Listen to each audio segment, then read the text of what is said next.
Hello and welcome to episode 80 of The Imperial Truth. I'm Greg. Joining me as ever is Neil. Hi, Greg. Hello, Neil. How are you doing? Yeah, not bad. You? Getting there. You know, slowly but surely.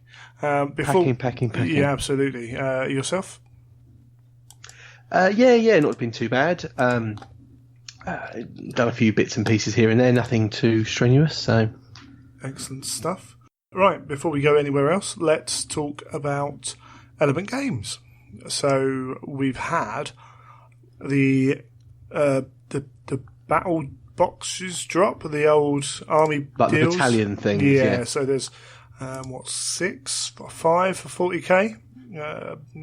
Astra Militarum, G Steeler Cults, Cult of Speed, Tau.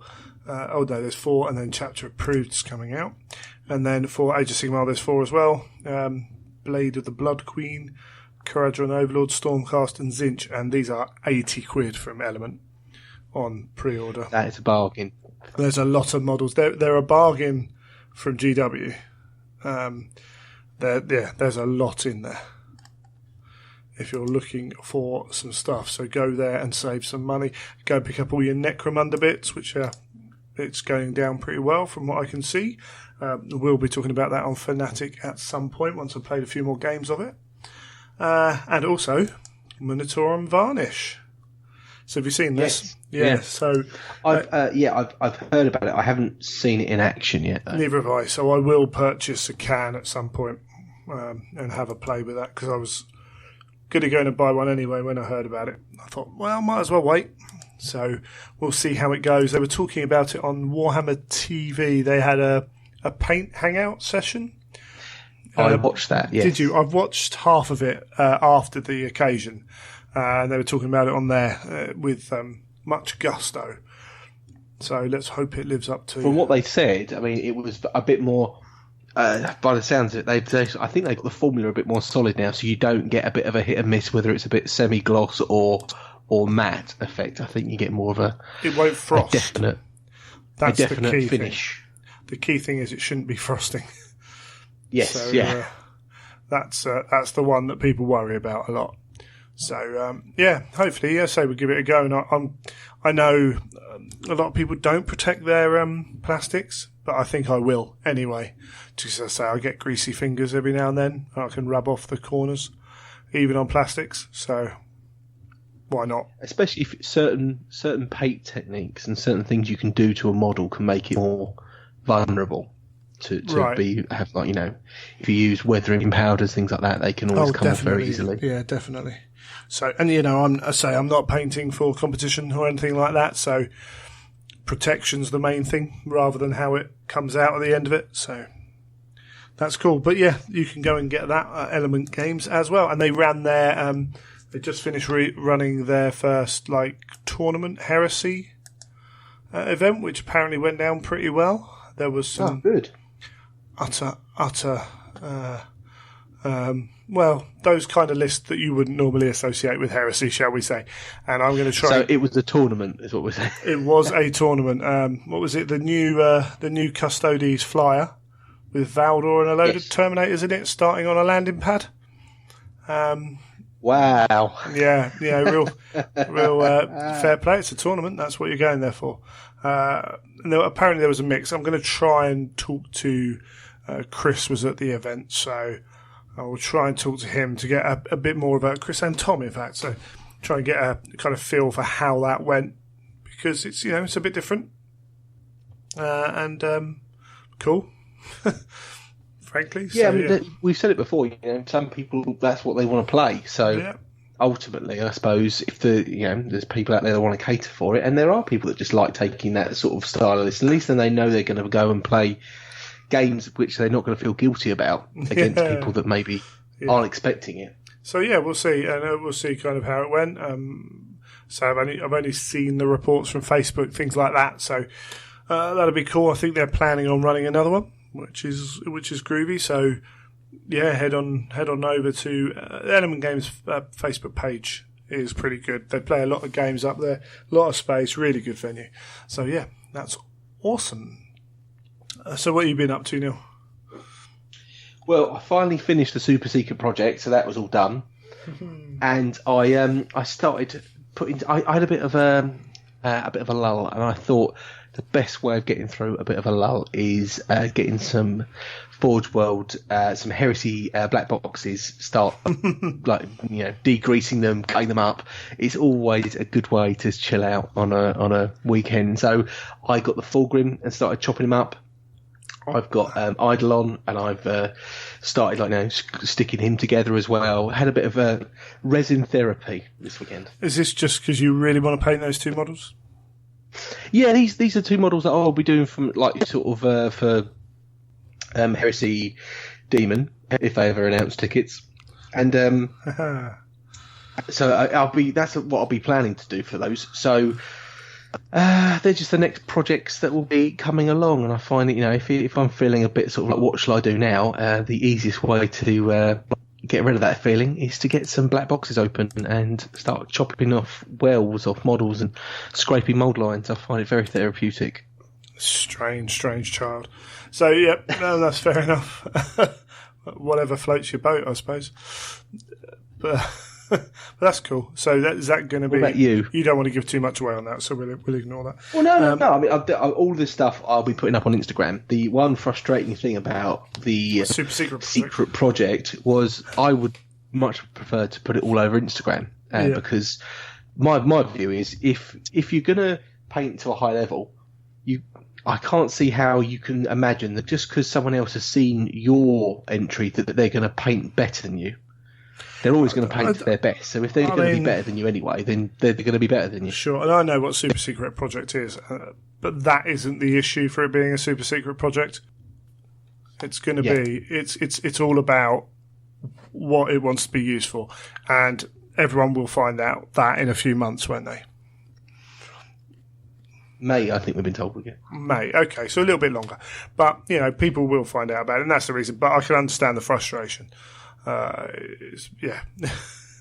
Working on something and cut off because when I no feedback. Addicted to Instagram, putting photos up for for if you can put one up a night or one up every other night, and then when you can't, you're not allowed to. It feels quite strange, and you feel a bit cut off from the community. So what you're saying is, when you can't, when you're not allowed to, you want to, but all other times when people have been asking you, you haven't bothered. So that's exactly it. Right, I am that person. yes, you are. Okay, that's cool. Yeah, my hobby's been on a big hiatus. I did start to crack on with the Knights once again. Once I got the Blood Bowl team done, I was like, awesome, right, let's get these Knights done. Let's get them sorted. And then we're moving. So we're moving house next weekend from recording this. We've moved. And for those who don't know, I've probably told people loads of times, but we're moving into my girlfriend's place, which is much smaller than mine, and then we're hopefully buying a house, which is we're just waiting for them to find a house. So we're putting a load of stuff into storage at family, and I was like, okay, that was one whole weekend spent packing boxes, and the amount of books I own is quite a lot. And now I'm going through all these piles of resin that are just sitting around my house, like on shelves and stuff, going, I need to find a way to transport these and keep them safe and store them. Oh, okay, get the bubble wrap. Isn't it funny how you can? It's very easy to buy them. It's very easy to put them together and sometimes paint them. And then suddenly, when you've got to try and move them, you realise that I've only got about 3 or 4 miniature cases. Yeah, moving it about is quite tricky. I found some extra foam. I just loaded up a cardboard box with little Forge World black box in there. All these tanks can just go in bubble wrap and sit in a box. These flyers can also go in that bubble wrap and sit in that box. It's part of the fun, something like that. So I'm even going to have to store stuff. I'm already storing stuff at work, but I've got some more stuff to store at work. So it's going to be an interesting few months. Hopefully these people find a house quickly and we can be in and settled, before the first quarter's out, and then dedicated kind of recording hobby space will be really good. But yeah, it's a first world problem, isn't it? So it's just frustrating. That's all it is. Yeah. It's just frustrating. So can't really do much hobby. And the one bit of hobby I really have to do is repaint my nephew's birthday present from his dad, which is a Thomas the Tank Engine Flying Scotsman, which is very collectible. So the only way they could get one for a reasonable price was to buy one that was chipped to pieces. So I'm slowly trying to repair that. They're like, you can paint that. And I'm like, oh, I don't know how I'm going to match that green. But yeah, so that's my hobby. Yeah, but, you know, it could be worse. So it could be. Yeah. Well, I went to the Weekender as well last weekend, so, and we'll talk more about that with Michael a little bit later on. But that was pretty cool. Should we do what's been going on in the Heresy, which is, frankly, not a lot. Well, I'm trying to remember what we got up to last time. I think it was the Orion dropship was the last thing we really had that was... Oh, sorry, no, the Dreadnought weapons were the last thing we really had for the Heresy, specifically. Yes. We were supposed to have the Red Book. So we're recording this just after the 40k Open Day, and they had copies of that Red Book there and confirmed it was the case, the cover was delaminating. The lamination of the cover or something was coming away, was it? Yeah, absolutely. So it was delaminating. You can't sell books like that. It had nothing to do with Forge World. It was the process. It was an issue from the manufacturer, from the printer. So, there is talk about shortly after Christmas they will be kind of in people's hands, which is cool. It's not too bad, really. We'll get over that. The thing is, it was always one that we weren't too majorly concerned about. As I've forgotten his name now, the boss of Forge World, Tony, as Tony always kept saying, if you've got a 7th edition rulebook, you don't need this book. But obviously, I think most of us Heresy fanboys were going to jump on it no matter what, even if it was an exact copy. So, I think they were going to sell quite a few of them, and it's no big deal that it's been pushed back because we've all got copies of the rules, pretty much. Yeah, most of us have, and we know some of the changes that are happening anyway. But it would be nice to get it. I know some people are buying it, purely to show support for the Heresy, which I think is quite a good thing. I say I'm a completionist. I want it. A lot of us in this hobby are, and it would be good then for those people who say, "Oh, I'm getting into the Heresy. What do I buy?" Well, you start here. This is the rule book, so that would be good to have. And there's been an interesting few weeks actually. London Heresy got announced. Tickets went on sale. I haven't really spoken to Zach properly yet because he's been on holiday and I've been busy. But we've sold 70-ish tickets for that, and we've got space. That to come. That space can be taken up by other people. So if you do want to come, get in there quick because other events might eat up our spaces for that. And the Geno 5.2 guys announced TARSIS 4, I think it is, and that was, I'm trying to remember now how many, I think they were 24 doubles teams, as it were, and they sold 36 tickets in 5 minutes or something like that. So that's good. If you've got, and it helps, we've got the podcast to announce it, but more importantly, people have been to London Heresy, enjoyed it, and been to other events of mine and enjoyed them. People have been to the Geno 5.2 guys over in Cheltenham. They've been to their events and enjoyed them. So they, the events have a good name. And if your event has a good name, you can get people to go, which is good, which shows the Heresy is still healthy in its 7th format. Yes. Which is good for whatever happens in the future. We can keep playing at the moment, and that's cool. And with a decent crowd, which is really good to see. And that book is part of, as we said a few times, that book's part of keeping that alive and pushing on. And we'll see how that goes. Indeed, we will. So yeah, no other specific models, although with the release of Necromunda, we have a very old school model returned in a lovely modern format. Gore Halfhorn Beastman Bounty Hunter. So this is pretty much like, as far as I can tell, Andy Hoare is very keen to revisit some of the old things that he loves, and being in charge of specialist, he probably gets a bit of a say in that.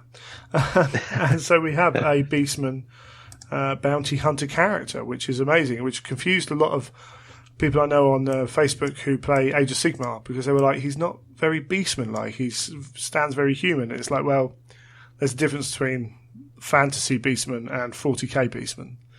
40k Beastmen are abhumans. Yeah, pretty much. Yes. Back in the day, they could even be on the good side. So, yeah, very different from the chaos-infused Beastmen of fantasy. But he looks fantastic, and I think there's a few people who are thinking about having those kind of lists, militia lists, thinking about picking him up. Because I think it's a fantastic model. I've seen a few people not like it, but mainly people do. I must admit, I'm not too keen on the paint jobs that they've been. All right. The Necromander's been done in. Okay. But I mean, the paint jobs never really phased me too much. I never used to like the Forge World paint jobs from back in the day, anyway. Right. And I'd often just rather see just the resin version that they've done of things to see the detail. So they're definitely improved, but I'm still not a massive fan of the style. That's fair enough. So and each to their own. I mean, the good thing about a paint job is you never have to paint it that way, isn't it? Exactly. Yeah. Like I said, it's never been a major problem because that really it doesn't affect you one little bit. No, absolutely. And in fact, not just this guy, but the Necromunda gangs as well. If you do want some militia guys, the Orlocks particularly that are coming out that have been shown off at the 40k Open Day will make some awesome militia units because the sprues are so easy to switch up weapons and things like that, then you can have much more variety. I did think to myself, I haven't seen the Orlok sprue, but I was hoping that there might be a way that you can then start maybe mixing and matching as well. Oh yeah, taking Genestealer Cults and mixing in a bit of Orlok and things, and just making your own militia out of them. Yeah, I think I saw Andy say specifically that they were designed. The guy designing the Orlocks had a Genestealer Cult sprue available to him in front of him as he was designing them, and that to help keep it within that balance. And there's just a lot of stuff on those sprues anyway, so very cool, frankly. And say if you're going to do, they're all in plastic as well. Something people forget. Yes, Forge World make it. Technically, Specialist Games make it. I think one of the guys on the Facebook was like, well, actually, Specialist Games make this. I'm like, well, 40k are part of Specialist at the end of the day. But there is a lot of cool stuff in there that you can play around with, which is really, really good. And at that Open Day, we had the Valagir Terminator shown off again. Already stated, mixed reactions is possibly the best way of saying that. However, I've seen 2 or 3 reports of people who were actually at the event, and they were saying they were better in the flesh. Oh, so really? That's interesting. There is, that the fur is definitely bulkier than some of the other fur we've seen. However, it's very much, it's more like bear fur than wolf fur. And it's yes. Well, I just found it very chunky, but it is chunky. But I always bad. Hold judgment off until I've actually seen them or held them.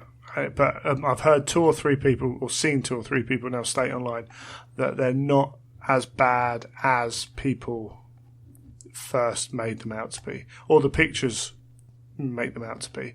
Maybe that's paint job.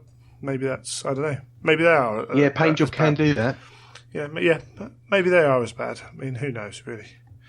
Maybe they're worse. Maybe they're awful. And we also had the Praetor as well, which looks a better model. Maybe some similar issues, maybe with the fur, but I thought that model looked really good. Obviously, clearly sculpted by the same person, I would have said. Yeah, very much the same style. And if you don't like that style, you're still not going to like them. And that is it's a criticism that has been, fed to them, but fair play. that they aren't quite the Varigear Terminators we saw in the book in Inferno. That's the one. Are they? Those images are slightly different. Yeah, it's true. Yeah, but hey ho. We have, what else did we have that was Heresy from the event? Did you keep any eyes on it?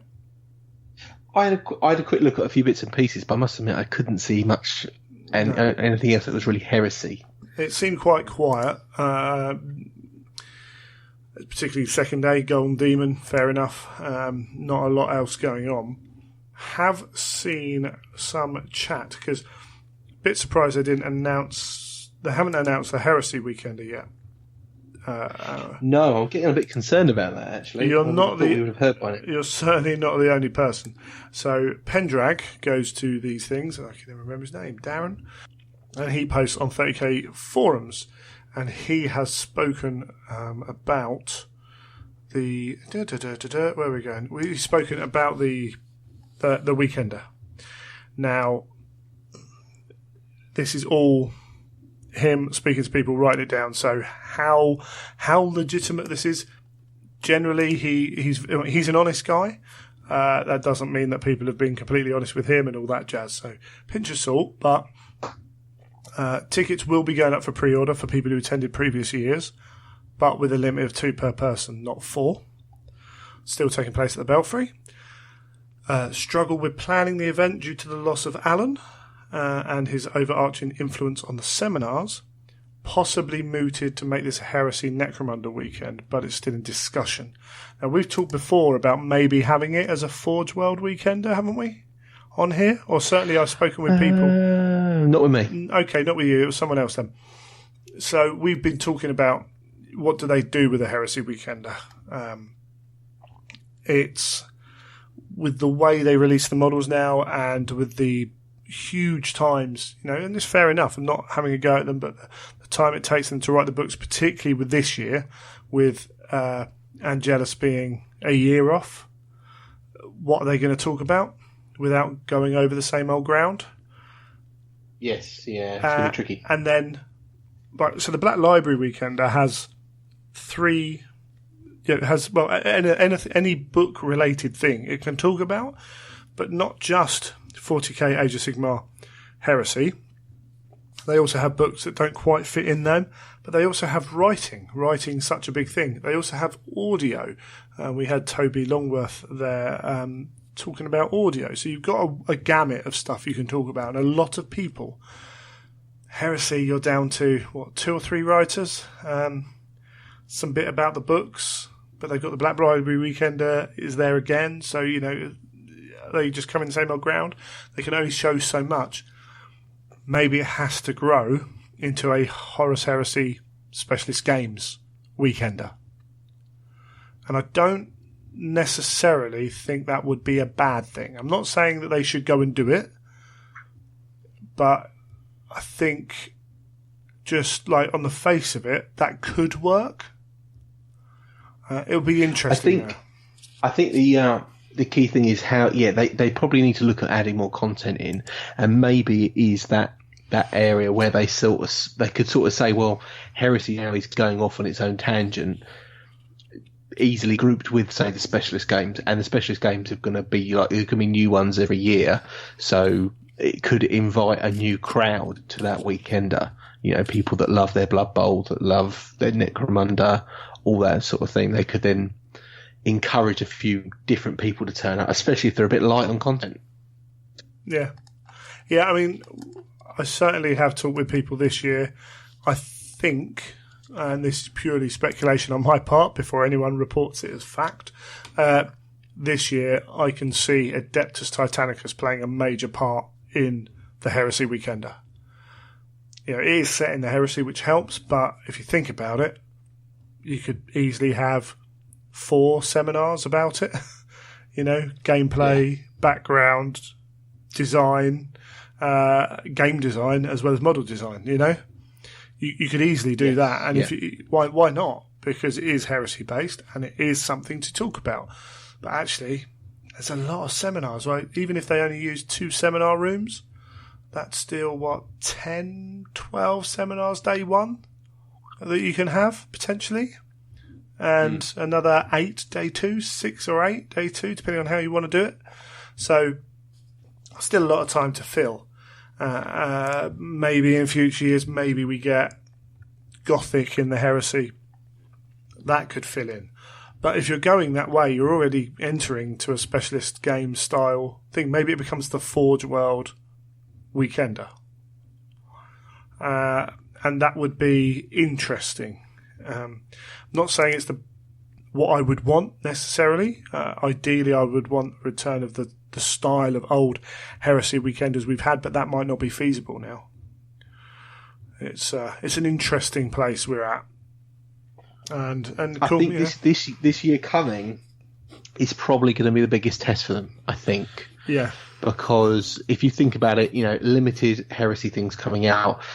Obviously, Alan passing away, which means they haven't got someone there heading the ship really to push it forwards.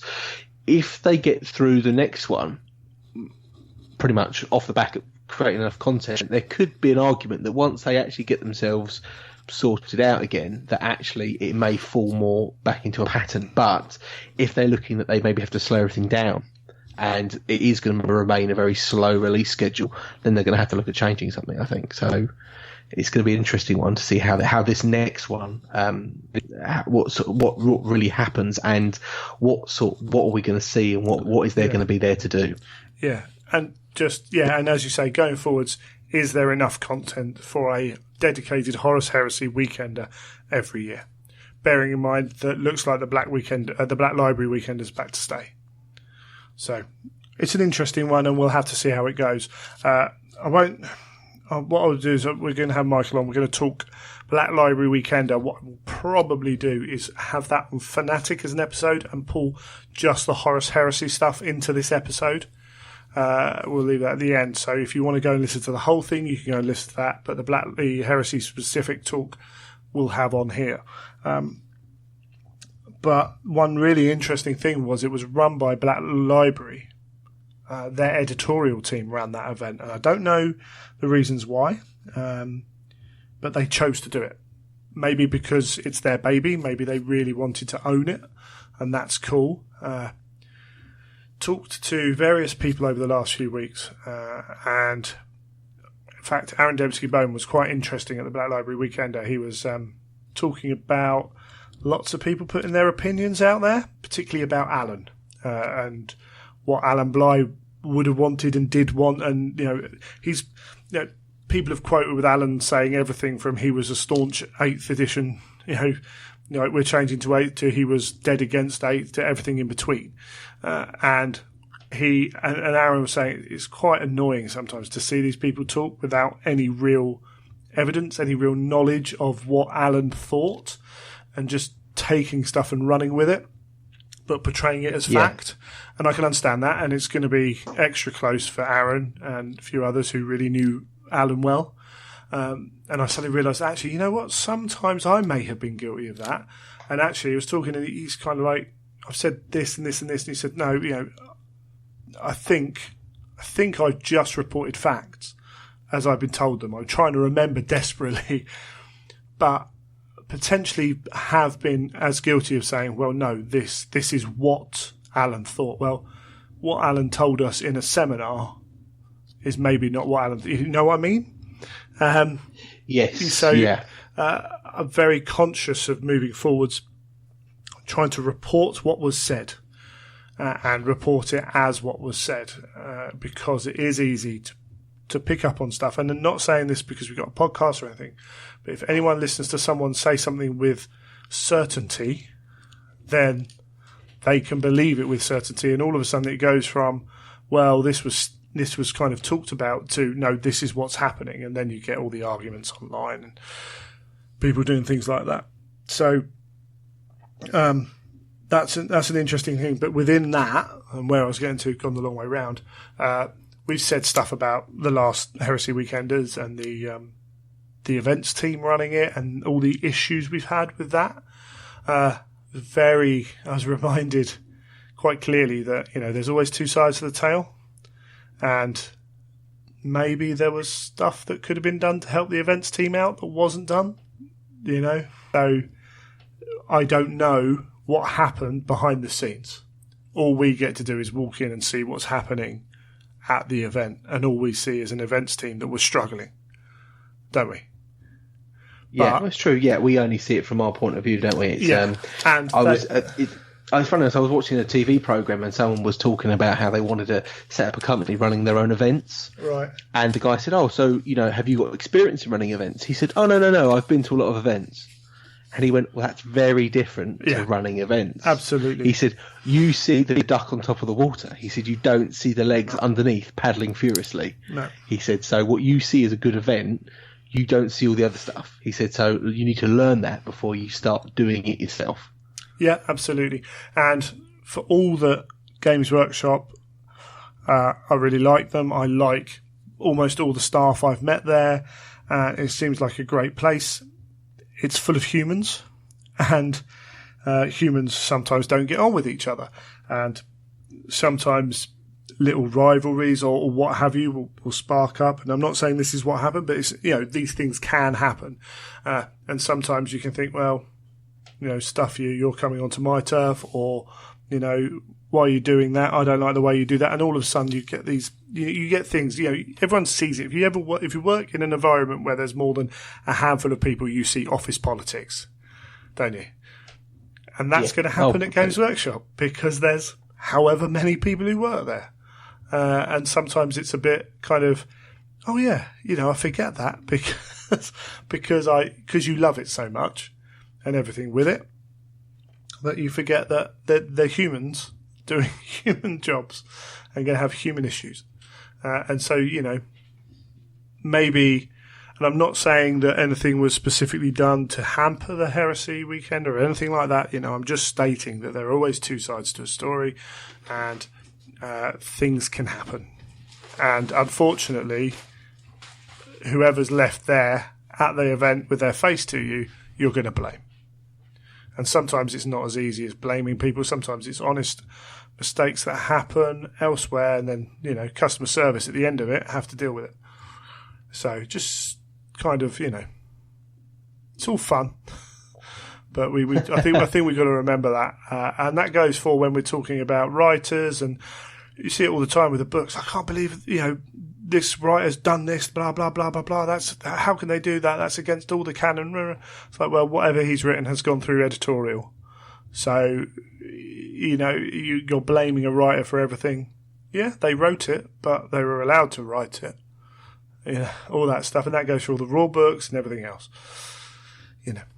Hey, just remember, that's all I'm saying. I'll get off my soapbox. Just remember. But it just helps. But as a punter, you do expect certain things. And I must admit, for whatever reason, the Black Library events editorial team took it on, which was really crazy in the fact that most of them didn't work there at the start of the year. Most of them are that new. Really? Yeah. And it was really strange in a good way to walk into a very chilled, and it helps. Black Library Weekender had less people than the last Heresy Weekend, and it hadn't sold out either. So a bit more space, a bit more time. I'm going to say it, there are less egos at the Black Library Weekender. Lots of people there don't necessarily play the game very much or at all.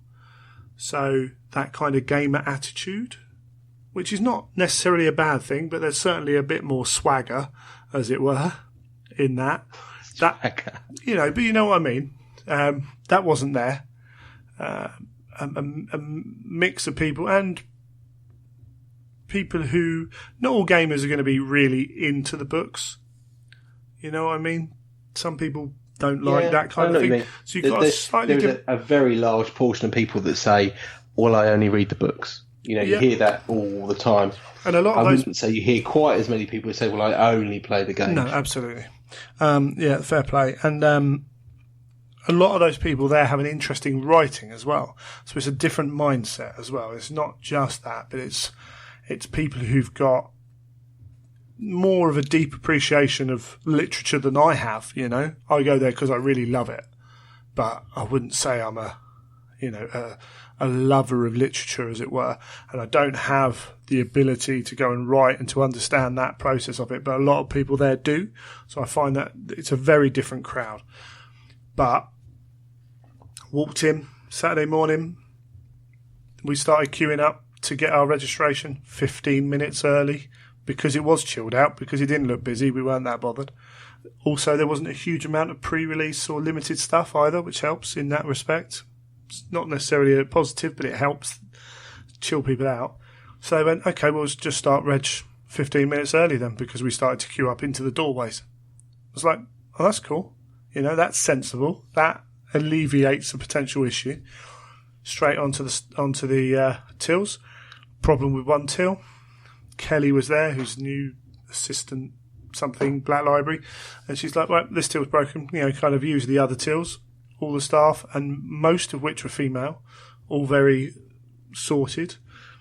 When we went into the seminars, first one I was at, I think it's Hannah was doing it. Never seen her before. Obviously, one of the new editorial team. Started the seminar with a little bit about what they were talking about, who the person was, a few questions to get the author talking, and then turning to the audience. If there was no real burning desire to ask a question, she had questions prepared.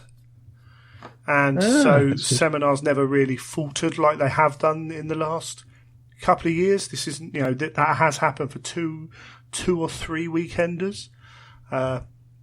And went into the next seminar. I thought that was really good. Cool.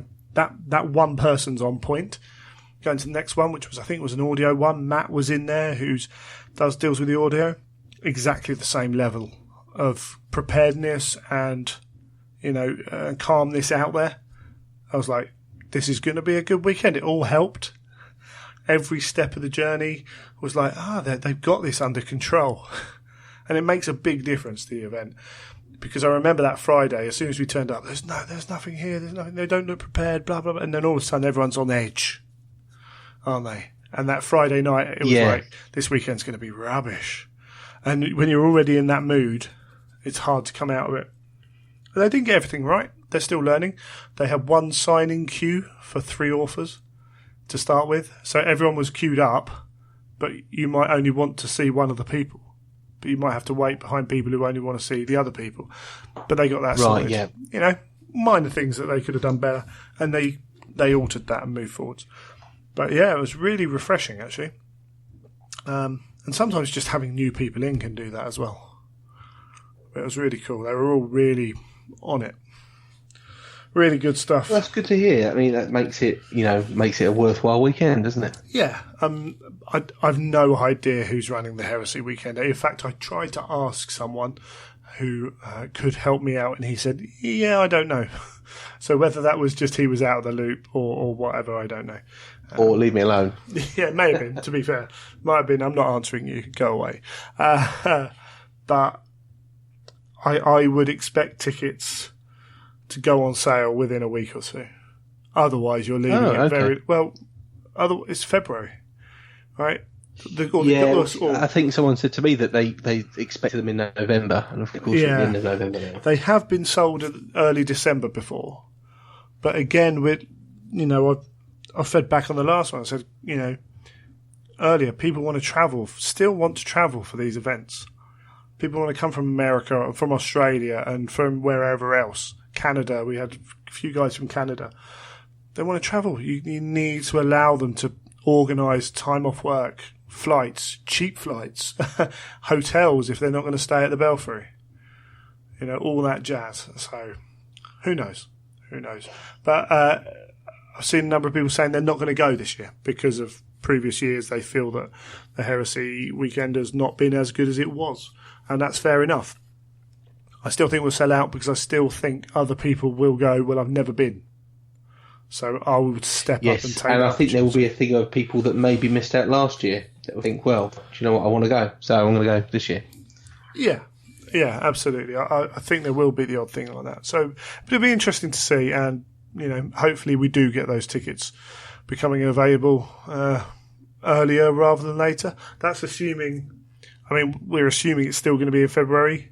I think it will be, because we've got the Golden Demon Heresy in February. Yeah, I mean, to be honest, I thought that actually they wouldn't care too much if that slipped. No. Knowing that obviously they've tacked the Golden Demon Heresy onto that weekender, I don't think they'd even care if they ran 2 in the same month. If they said, Heresy Demons in March and so is the Age of Sigmar. Because I think they know that, most people that are going to Heresy Demon are doing projects purely for that, and the same people that are doing projects purely for Age of Sigmar. There's a few people that want to enter every single one, but that's not the majority of people. No, absolutely. And it's just, I mean, who knows? They might decide to change the way they do things, and that's fair enough. They're still playing around with a lot of stuff. We've seen Warhammer TV, as you said, that paint night was quite entertaining. They brought along a little bit of the TV to the Black Library Weekender. They're trying to do different things. Nothing setting the world alight at the moment, build up to the next big change, I'm sure, but they might be willing to change some stuff. And especially if they do move towards a slightly more multi-format Weekender. Which, I love specialist games, so it wouldn't bother me at all if it was a combined Weekender. I think that could be quite cool. I'd still get enjoyment out of it, actually. I think most people do. I think there's enough of a passing interest, even. But the breadth, the good thing about the specialist games is like Blood Bowl and Necromunda are the first two. We've got Adeptus Titanicus. They're completely different games, And if we get Battlefleet Gothic next, that's another completely different game, So there's something there that will interest people at the very least. But this is speculation because we haven't had much news to talk about. We just filled all that time up with conjecture and speculation. That's what we're here for, isn't it? It is. Awesome. All right, I think we've probably talked enough. So we're going to go away and we'll come back and talk to Michael.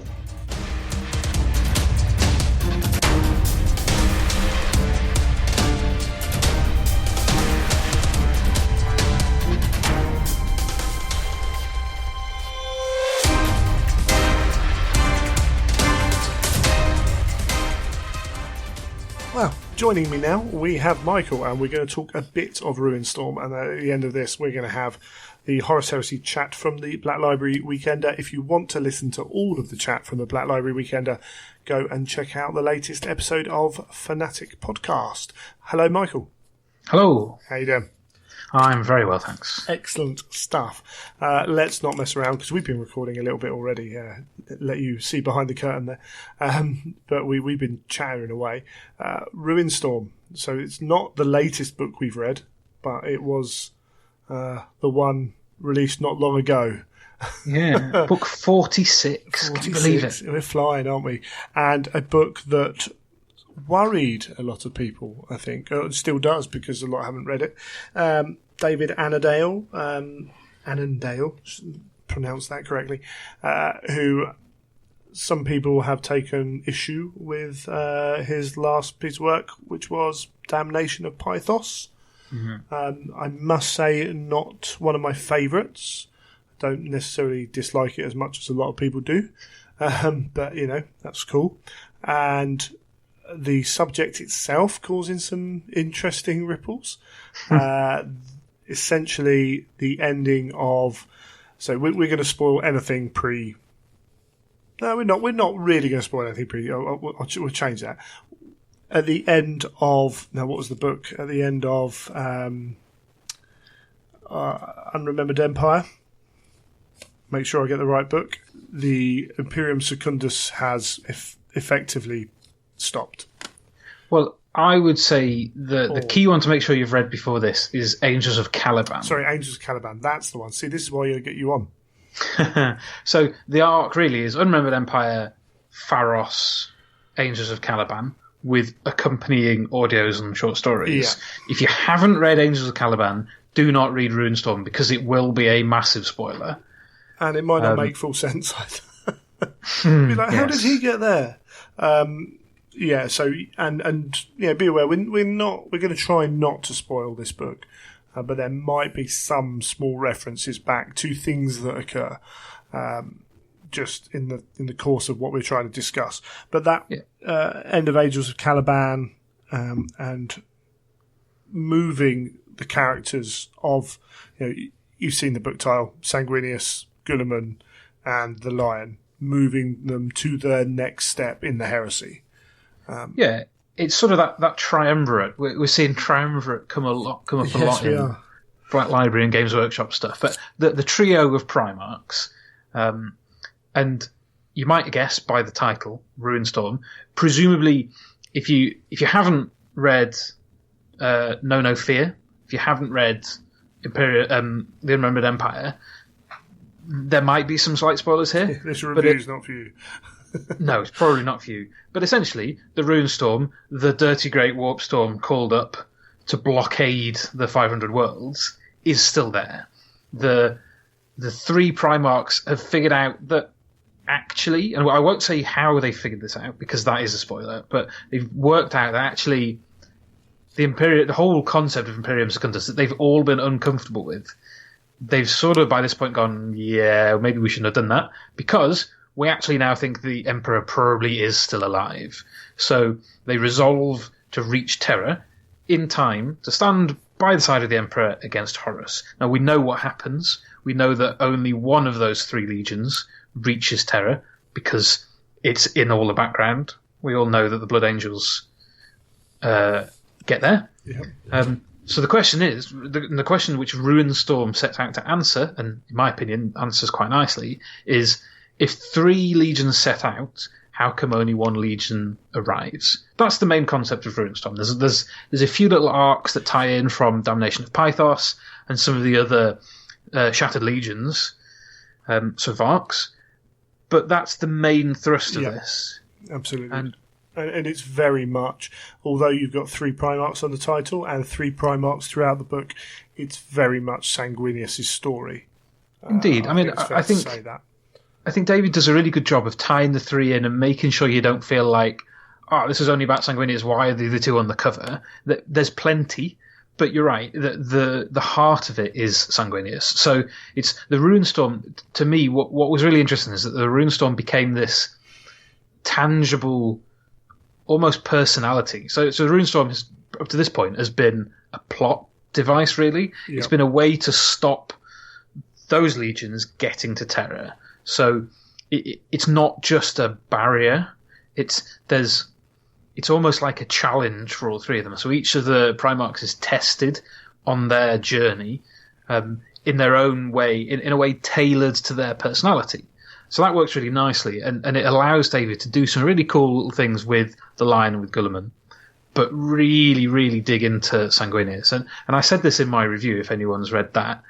If you've read David's Blood Angel stuff, so he's written a Mephiston novella and a Lamartis novella, I felt both of those were really interesting, that they really, really dug in behind the eyes of these characters. So you see a lot of what they're going through internally.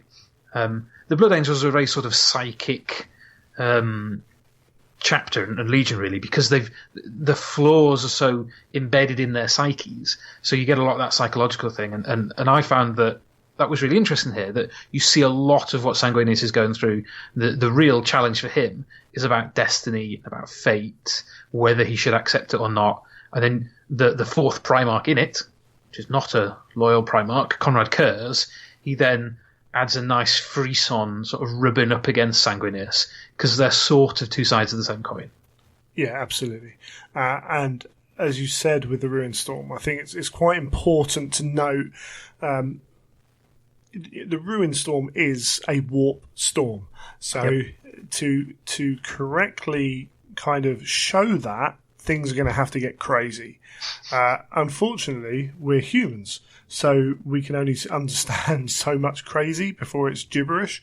And David's tasked then with trying to have something that is identifiable and quantifiable and relatable out of something which is none of those things. Yep. And these tasks have to take on some kind of physical form, as well as having kind of a resonance to something else, and that is, I really kind of feel for him that's been landed on him, because, and maybe he's the best person for it because of the style of writing that he has, but it's hard to do, and I think if it's someone who, in certain parts of the fandom have an issue with, then that makes that job harder. Well, I think you're right, because David's style is very much influenced by the sort of horror genres and those sort of things. So it's always a bit dark and creepy, even in 40k, which is dark and creepy fundamentally. Now, I completely agree with all of that, and it would perhaps have been easy to try and go too much into the abstract with the Ruinstorm, and I feel like he's sort of gone the other way and gone, well, how am I going to do this? I'm just going to go big. Yeah. And it's not a subtle book in any way, but in a way that some people took umbrage with things like the scale of fear to tread, planets turning into demons and these sort of things. You might, for similar reasons, not take to all of Ruinstorm. For me personally, I thought it was sort of daft, but just entertaining. Like the crazy set pieces and the mad stuff going on. It's like a glam rock show.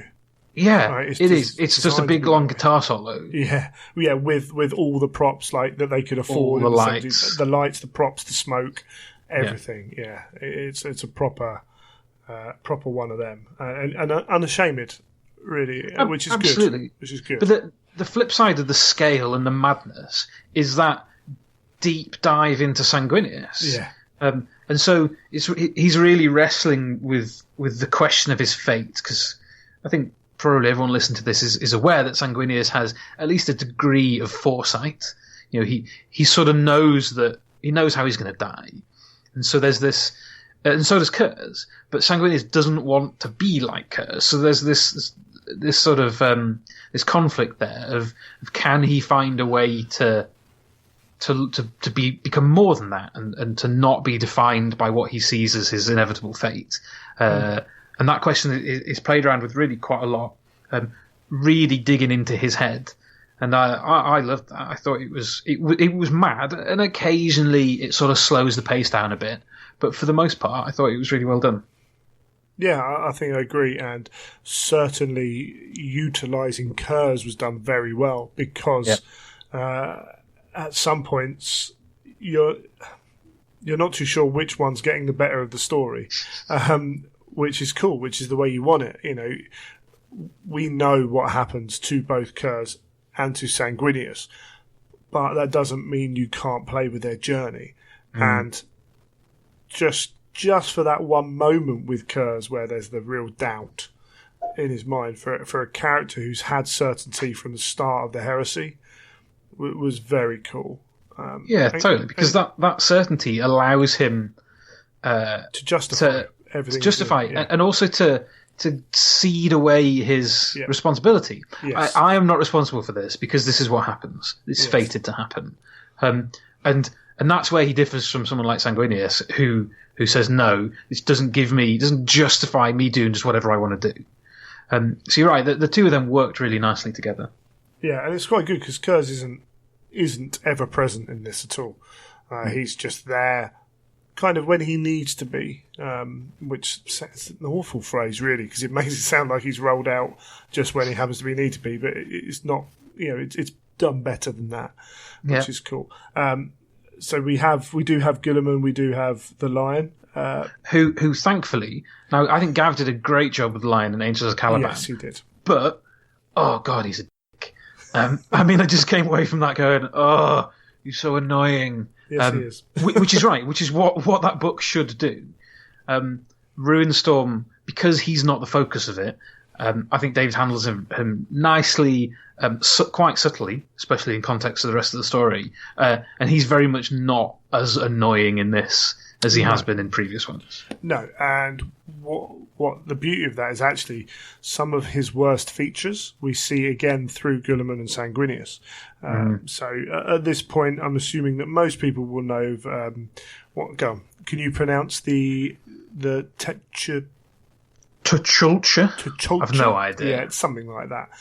The mechanism he's got for travelling without worrying too much about the warp, and he still hasn't told anyone about this. In fact, he's at the point where no other Dark Angels are allowed to go and talk to it because he doesn't trust it.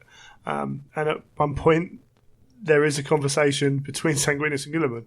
It's like, the lines at this place. So, how did he get there? Don't know, but I don't like it. There's some really nice bits. I think there's another bit as well where they're basically just going, he looks very smug. Yes, He's not worried about this. Why is he not worried? Yeah. So it's starting to bite him on the ass a little bit, which is really nice. Yeah, absolutely. And Guilliman's interesting. It must be quite hard to write Guilliman at this point, I think, because of what he's supposed to be. He's supposed to be Horus is supposed to be the greatest of them, but Guilliman's supposed to be this level-headed guy who's also his tactical guy and everything. And he does have a habit of running into traps because he's double guessing what everyone else is trying to work out and stuff. I did find that maybe one too many times, but that's not David's fault because that's happened in other books as well. But that's cool. That's fine. He has some things that he works through, and he certainly, by the end of the book, is in a place where you feel that Guilliman's the force that Guilliman should be. Oh yeah, definitely. And I do feel that throughout certain parts of the book, we're starting to see him in a different light because he's not able to exert control over things in the way he wants. Yeah. He's getting frustrated. He's doubting himself. And so he's sort of starting to lose a bit of control. And Guilliman losing control is a slightly scary prospect if you're not in his good books. Yes. It's like that teacher who's quiet all the time and then one day loses it and you're just like, I don't know where this is going. That's a really good analogy, definitely. Yeah, you don't know what the limits are once he's broken that. And it is really cool. And essentially we've covered a lot of the novel. I think to say too much more really risks spoiling it. Yeah. I often think I risk sounding a bit too positive about things. Of most of the Horus Heresy stuff, most of the Black Library stuff, in fact, there is one thing about David's writing that I like a lot of what he does. There's one thing that's slightly starting to frustrate me, that I feel that he's increasingly having this tendency to really short, terse sentences. Yeah. I mentioned this on a forum somewhere, and someone immediately went, "Oh, I think he's a bit verbose." Everyone has their own opinion. Okay. But to me, he goes for a lot of the time these really short, snappy sentences. And if you're using that to build tension, if you're using that to keep an action sequence going, I'm completely for it. But there are times, and I don't mean by any stretch the whole book, but there are times in this one where I was just hoping for some dialogue, because he doesn't write dialogue like that. The dialogue is still flowing and natural. It's his descriptive prose and that sort of thing. And I was just thinking, just a bit less of that, and this would be really great. It did just occasionally pull me out of the flow of it, and only occasionally, and a bit of an effort of will and just forget about that. But it is starting to become apparent with what David's doing. I had Damnation of Pythos for me. That was the issue I had with the book. That's interesting. Which affected the way I read it. I found that not only were the sentences short, but they were all roughly the same length in that book, or certainly periods of that book. And once that happened, then you're looking for it and all that jazz. Yeah. And so I was a bit, kind of, how's this book going to be?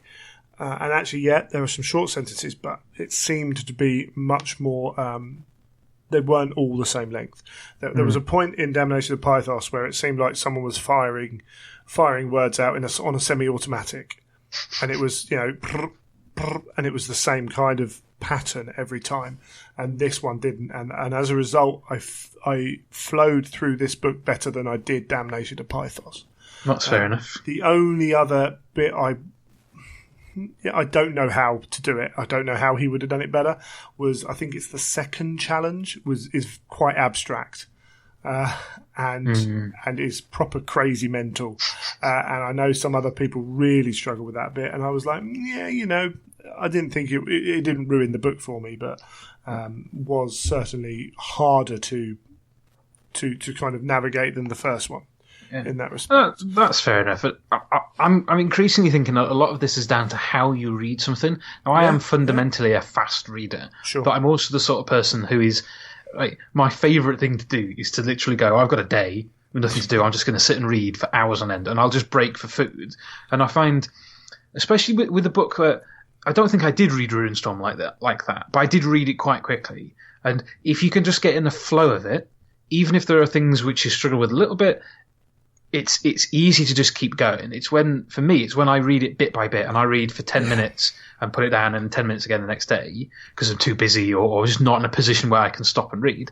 That's where I tend to find that I struggle the most. So I think that the pace at which you naturally read it and the freedom you have to do that can have a big impact, as well as an author's writing style. Absolutely. If you read that off the back of the first piece, it would fit much more in the context of where your brain is.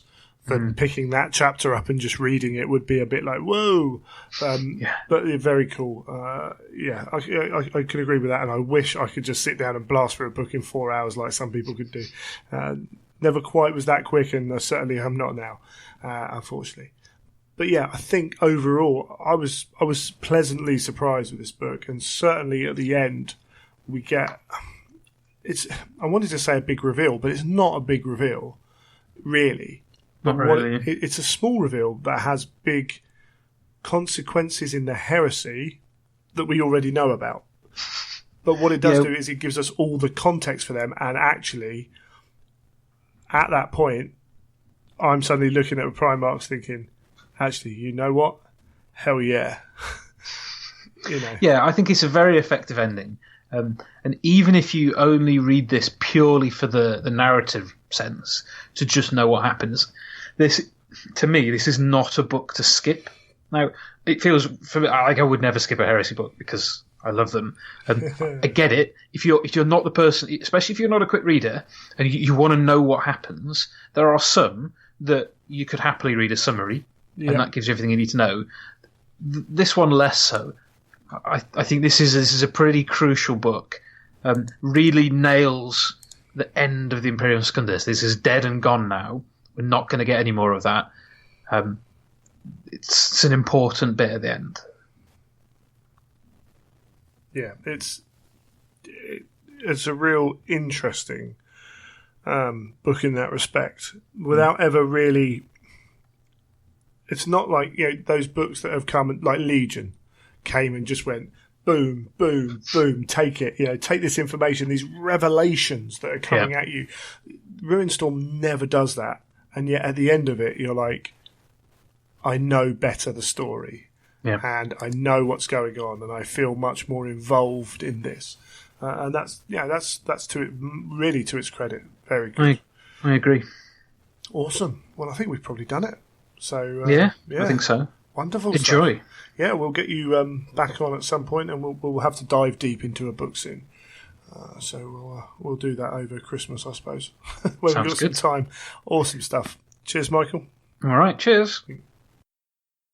We had, a number of seminars that revolved around the heresy.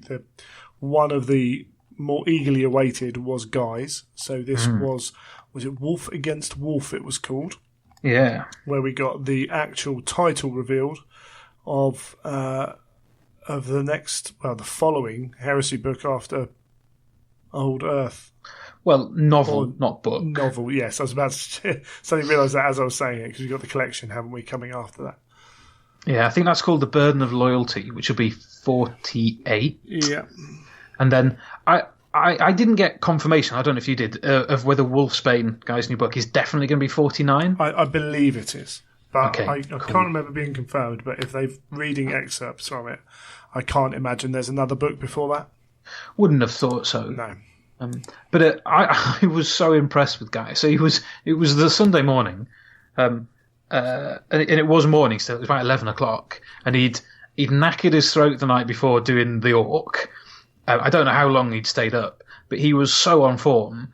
He almost didn't need a compare because he just stood up and delivered the session.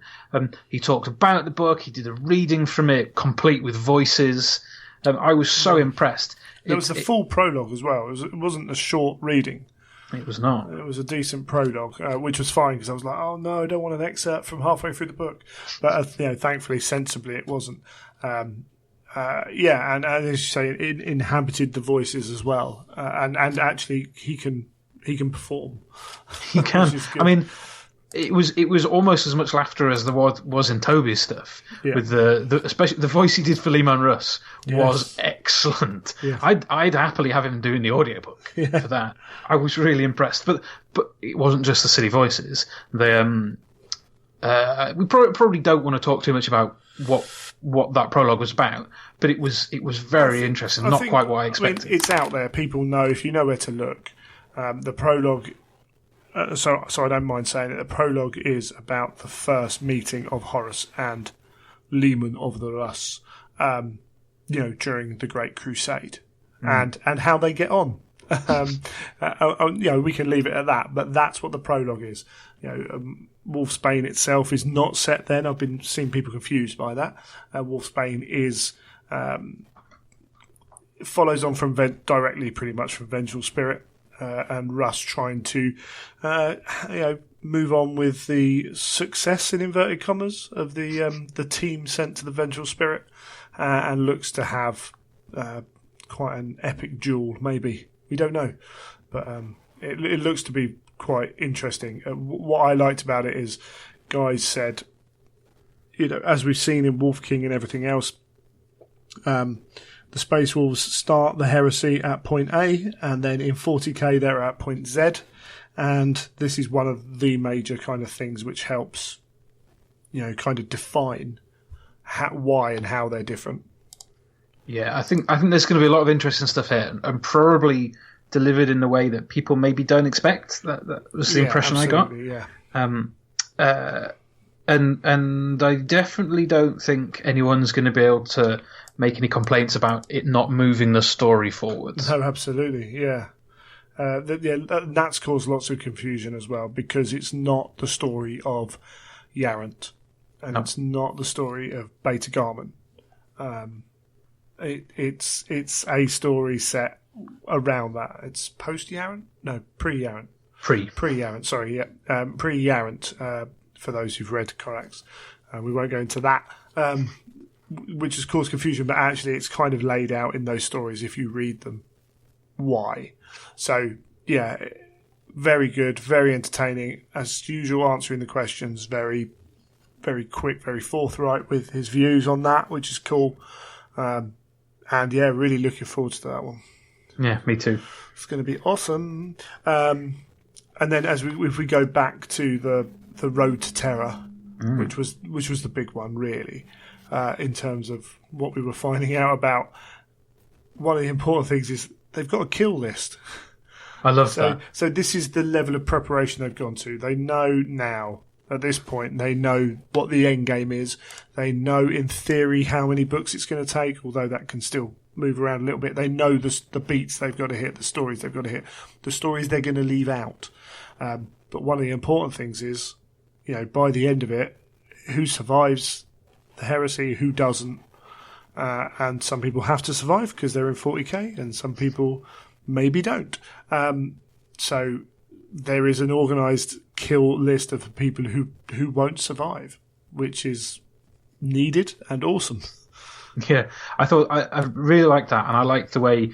I don't think they give it a name like the kill list, but essentially they had lists of what each of the major characters were doing during the siege. Yeah. And apparently they just went, hang on a minute, Sanguinius is everywhere. Yes.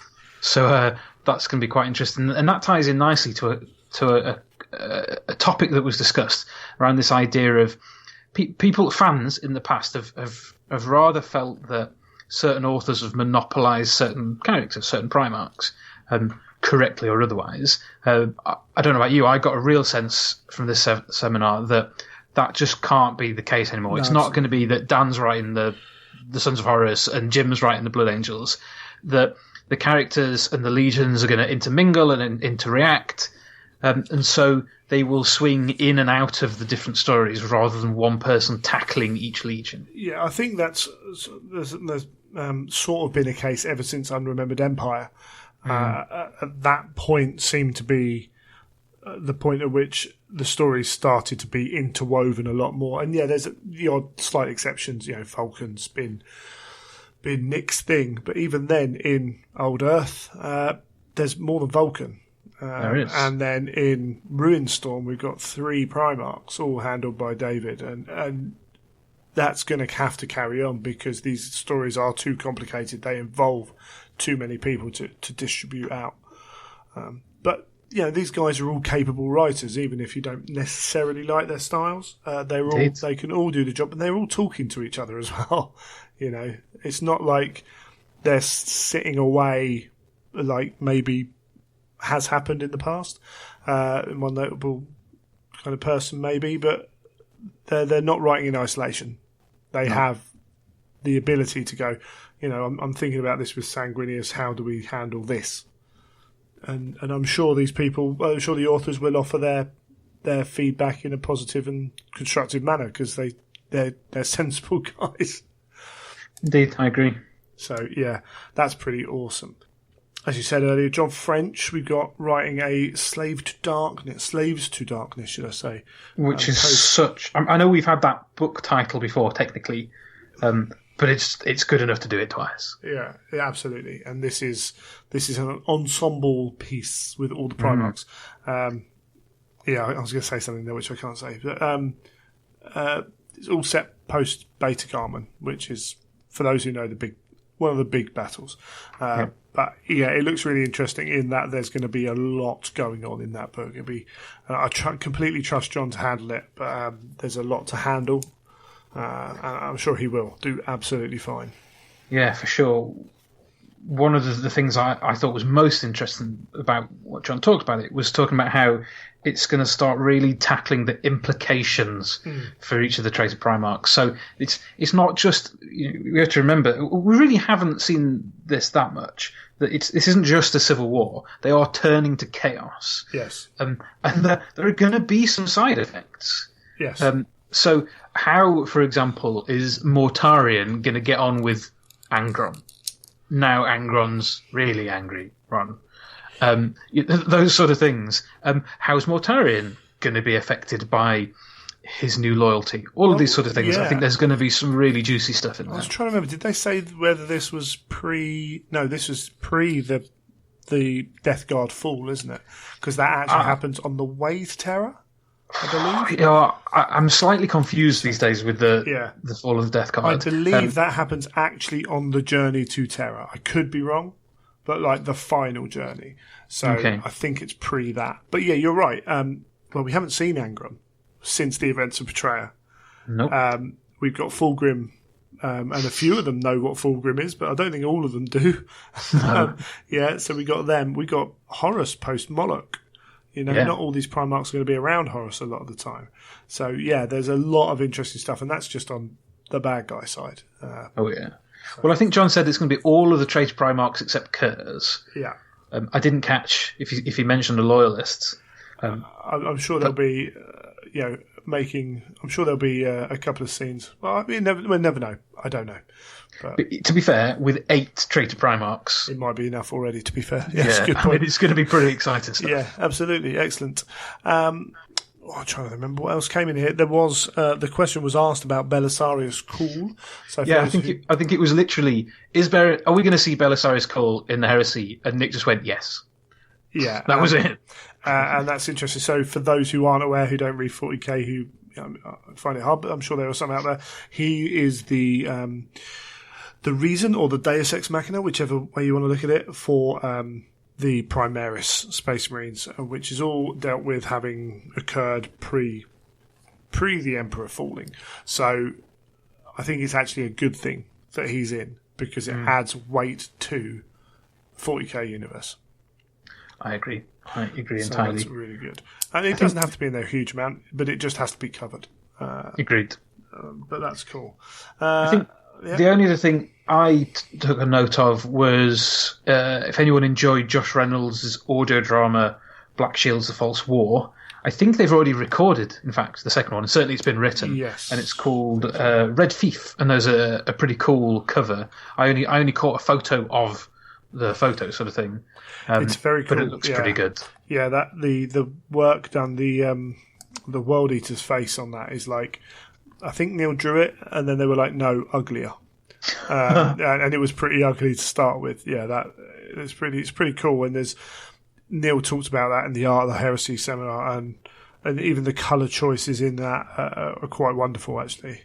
Very, very well managed set piece, using blues and reds to identify the fact that not everything's necessarily as straightforward as it can be in the Heresy, but yeah, all good fun. And then we had the questions about the fight for Terra. You know, who's writing what books, how many books.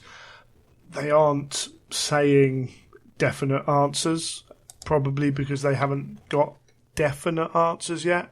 They've got to say they seem to have the plan, but the plan is flexible enough.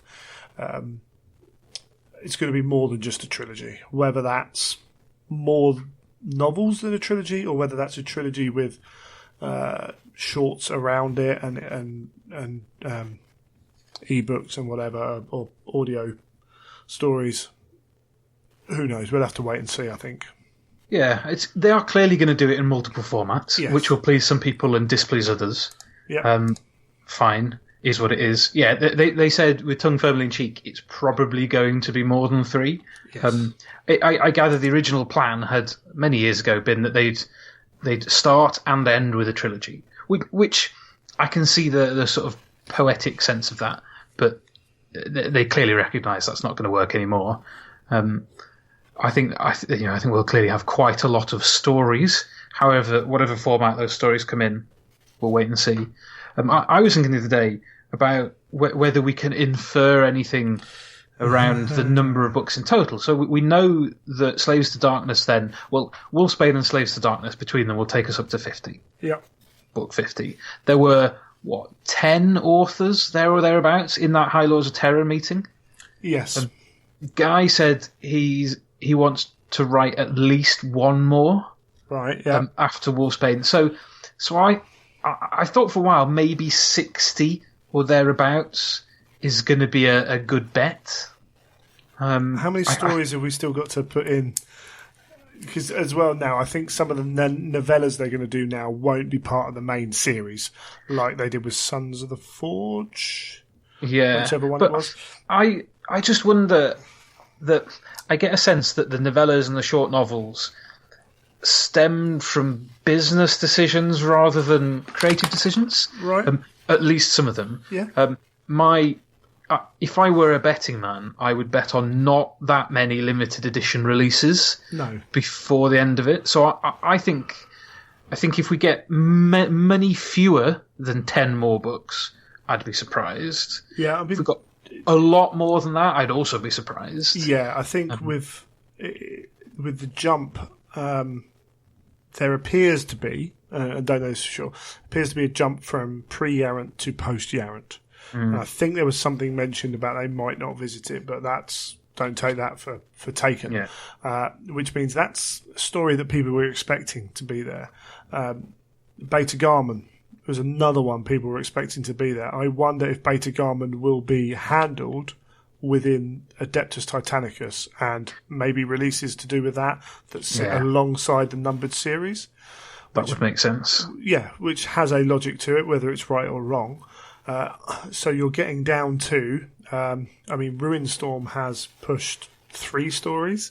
Old Earth has pushed 3 stories and finished, to all intents and purposes, maybe 2 of those.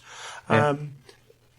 We're at a point where, say 3 books for Terra, call it 3. Fall of the Death Guard 4. What other stories do we need to tell, Well, it's a good question. There are a few, but there aren't many if they're dropping things like Yaren and Beta Garment. Unless there are things which we don't know yet. I'm absolutely sure there are, because that's the way they work. And that's assuming they finish with Horus fleeing to the Eye of Terror. Or with Abaddon, sorry. I was going to say, yeah. I'd be surprised if they finish with Horus fleeing. Well, you never know. They might throw one at you. But yeah, there's, this potentially is Space Wolf's last story, potentially. Last solo one. Yeah, absolutely. That's what I mean. Where centered story, like main story arc. Old Earth was stated, ages ago, to finish Vulcan's main arc. Yeah. Ruinstorm potentially finishes 2 Legions arcs within the Heresy timeline. Potentially. Yeah, there's a short story in the event anthology which continues one of those. But I'd be surprised if it got a book. Yeah. Yeah, two of them. I think. Well, no, actually, one of them does need something, but that could be post Heresy, arguably. Well, yeah, if it's the one I'm thinking of, that happens post Heresy. So I think that might happen. But yeah, or it could be taken in as a part of another book. It doesn't have to be its own full-length storyline. And I think Ruinstorm and Old Earth have shown us that they might be doing something different in that respect. Yeah, for sure. When you break it down like that, there's potential for it to be not very many. However, we also know that people haven't started writing the Terror. So how long does it take to write, edit, produce? Well, that's a period of time in which we're going to have releases. Oh, yeah. I'd be very surprised if it finishes before mid to end 2019, especially when you consider it's going to take Aaron 2 years to write anything. I mean that in the best possible sense. Yeah. And if you look at 4 books a year, maybe one of those being another collection of stories, that's still 7 novels. Potentially. I mean, but this is all conjecture. This is entirely conjecture. Yeah, working off roughly what we know. But yeah, around 60 might be right with what they're doing.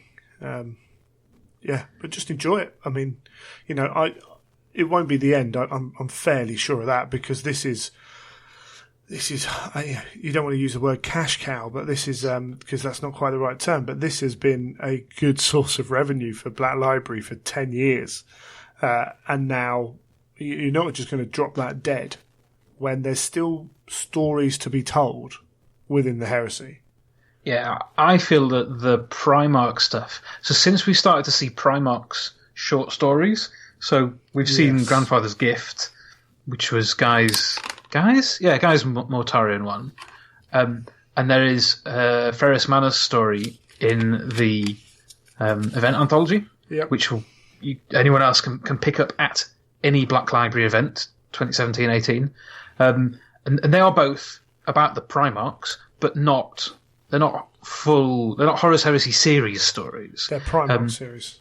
They're Primarchs. And when you extrapolate that out, I mean, who wouldn't want to read stories about Khan or about Loken or about Abaddon? These guys that are really important, much loved characters, whether it's elsewhere in the Heresy, pre or indeed post. I think you're right. I mean, it's got to become a setting. It'll be tricky for Black Library to focus, because there will be immediately a call for the Scouring or the Unification Wars or whatever it might be. Absolutely. And then they've not ventured yet into new or much new stuff for Blood Bowl and Necromunda. There's been calls for those, quite strident in some parts. But let's say they don't do those. They've got Heresy 40k Age of Sigmar at the moment. Let's say they introduce a 4th setting. There's only so many stories that one publishing house can create, so it's going to have to be a balancing act. I'm sure, even if the Heresy does become a setting, we won't get anything like the rate of stories. Absolutely. But we don't need them, because we're not moving towards anything, so they can be told forever. Yeah, and that's groovy. Absolutely. And I think that offers a lot. And I think if they are going to do a scouring or what have you, they're going to have a break. And they're going to plan it all beforehand. I was going to say like Beast Arises, but actually better than Beast Arises, because Beast Arises failed in a number of aspects. I think they got half of it spot on. Yeah. It sounds like there were some logistical problems, if nothing else, just wrangling the authors into the right place and that sort of thing. So this is great, because I'm sure a lot of lessons will have been learned. The overwhelming sense of the Beast Arises was of positivity, because it was cool. Yes. I personally, I think the one a month is risky, because you have to nail everything, and there's so much pressure to it. And it's also blooming expensive from a fan's perspective. Yes. But once a quarter would work. Yeah, absolutely. Or just do once a month, but 6 books. Yeah. Or a trilogy. It doesn't matter. But I think it proves the point that we like binge reading. Yes, and we like that combined arc epic story as well. Yeah. And it depends which one you're doing. If you're doing the scouring, you're going to need more than 6 books, I would expect. But there are plenty of Beast Arises style elements which you could dive into. People will always hark back to they want the Unification Wars. Personally, I'm not too sure I do. I would rather they stick Heresy forward, just because of the nature of what. You don't want all the mystery to go, because then you'll just want, the time of the Iron Men or whatever it was called. I can't remember what it's called now. There would just be something new that you want pre until you get back to 2000. And it doesn't become it becomes so far removed from 40k. Unification Wars, I can see both sides to it. I just think it's very risky to do that sort of stuff. Yeah. Games Workshop as an overall entity have demonstrated a willingness to look forward. And so if you pitch yourself at the Horus Heresy, between the Horus Heresy and 40k, there's 10,000 years of stuff to talk about, some of which we know from the background books, the codexes and what have you. Others, they can invent stuff, or I'm sure guys like Alan Merritt have, and probably John and Alan Bly have created things that maybe haven't seen the light of day. If you look at any of the timelines in any of the 40k books, they just name stuff. Yep. Which they can then later come back and fill out if they need to. There are hosts of those things that we know snippets about, and they make for perfect stories to then, because there's very little known about them, you're not constrained in the way that you are with the Heresy. Exactly. And so the writers can have that bit more freedom to just make sure it works and it's cool, and you don't have the little bit of fudging that sometimes is required to make things work when someone who hasn't planned it just wrote, oh yeah, that's fine, that's cool. It's all good fun. But yeah, I think it's exciting times, and people are saying, I get a feeling some people are going to be a bit like when Pratchett died. I don't want to read the last book of the Heresy because then the Heresy's over. I'm sure there will be the odd person like that, but I want to get to that journey's end. I want to see it out. We know it's coming. We knew it was coming right from the start. At some point, enjoy it and see where it takes you. I'm completely with you. I am in the very hesitant to finish the last Pratchett book because there will be no more. But it's a very different thing, because it's not like he came to an end, like a natural end. It's just the series was curtailed shortly because of what happened to him. The Heresy, like I say, it's different. It has a concrete start, middle, and end. We know what's going to happen. It's not like, oh my god, my life's empty now. There's no more Heresy. Yeah, true. Even if it didn't become a setting, that's fine, because there's so many cool things that they can do elsewhere. And I love 40k stuff, and I love Age of Sigmar stuff, and I'm not too concerned about that. So that question that was asked of, what's your emotion going to be when it comes to the end?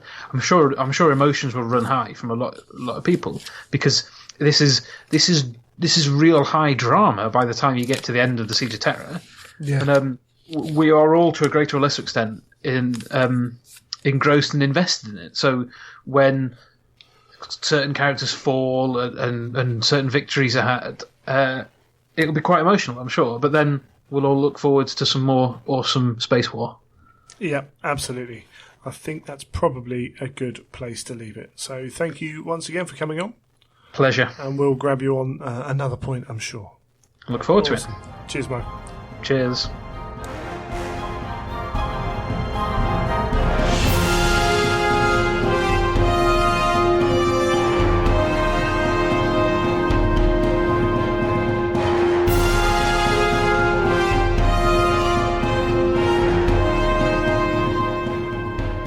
Right, well, we're going to move into our how-to section that was delayed, shall we say, from previously.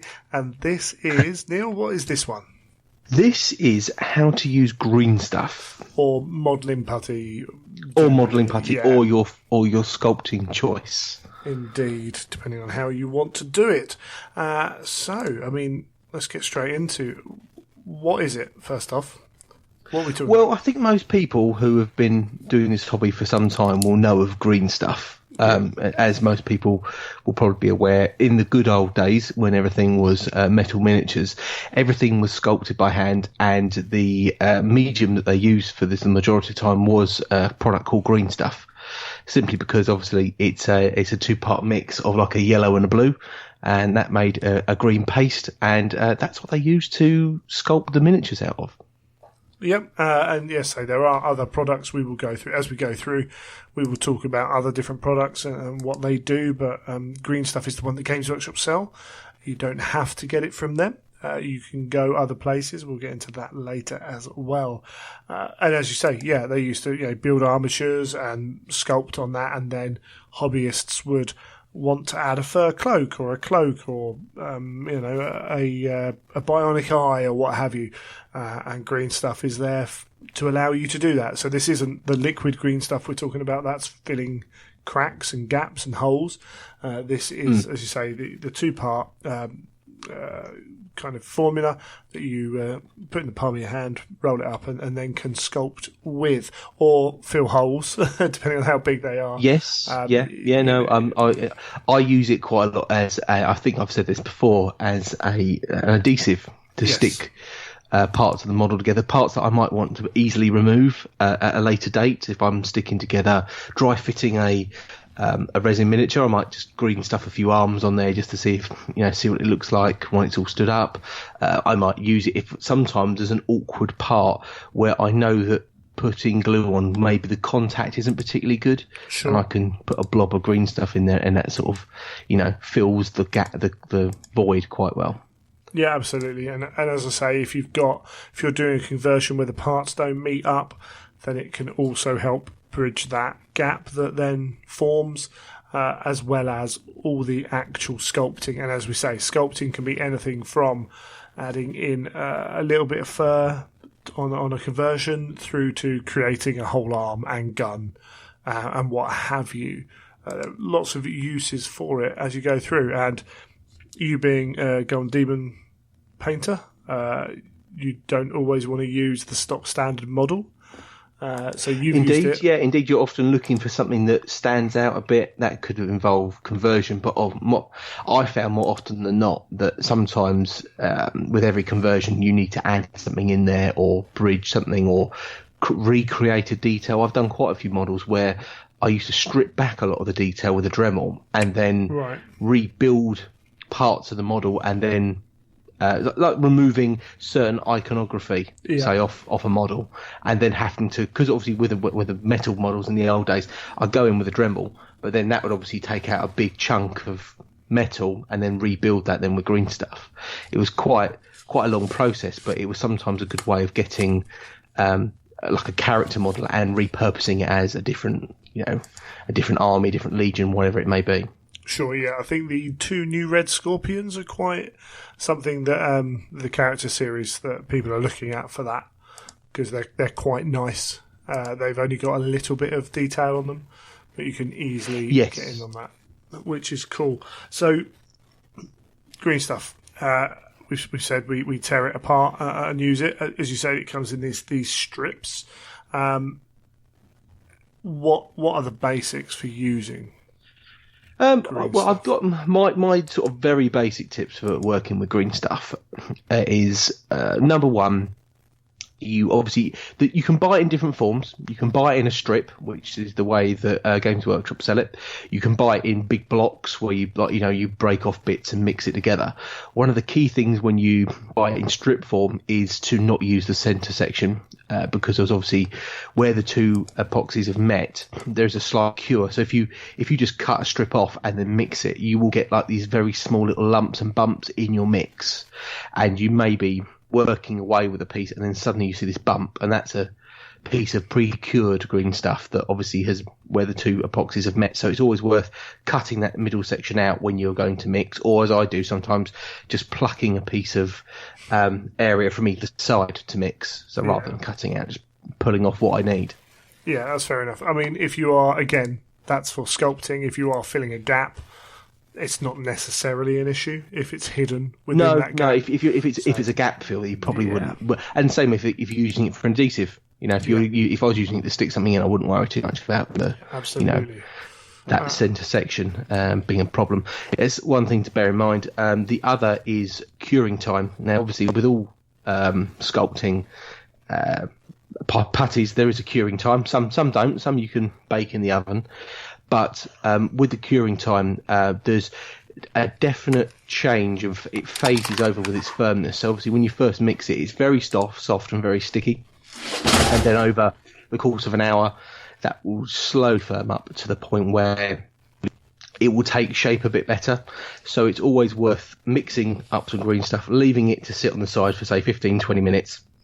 Get past that really sticky stage where it's difficult to work with, let it firm up a bit, and then start working with it. I would often use a piece, make the shape, leave it for maybe half an hour, come back to it, just rework the shape, because as the harder it gets, obviously the more forceful you can be to get sharper edges, deeper grooves, etc. So you just need to be mindful of that curing time and how it changes over the course of it. Sure. First off, sorry if you heard a big crash there. That was me knocking some models off, as my flat's a tip at the moment. Knocked some models on the floor, which is always good. Hopefully none are broken. Can't check. So I'll be thinking about that all the time we're talking. But yeah, if you've cured it as well, it means you can actually cut it rather than with wet green stuff, with that sticky green stuff. It's sometimes hard to remove a bit because it will pull other bits with it. But as it hardens, indeed, you can actually kind of slice bits off of it. So obviously it comes with a preset kind of certain amount of yellow and blue. And you can mix those up. You don't have to have the same formula every time you do it, do you? Yes, yeah, indeed. I mean, obviously, if you add more blue in, it's a much firmer. It starts off much harder and will cure quicker.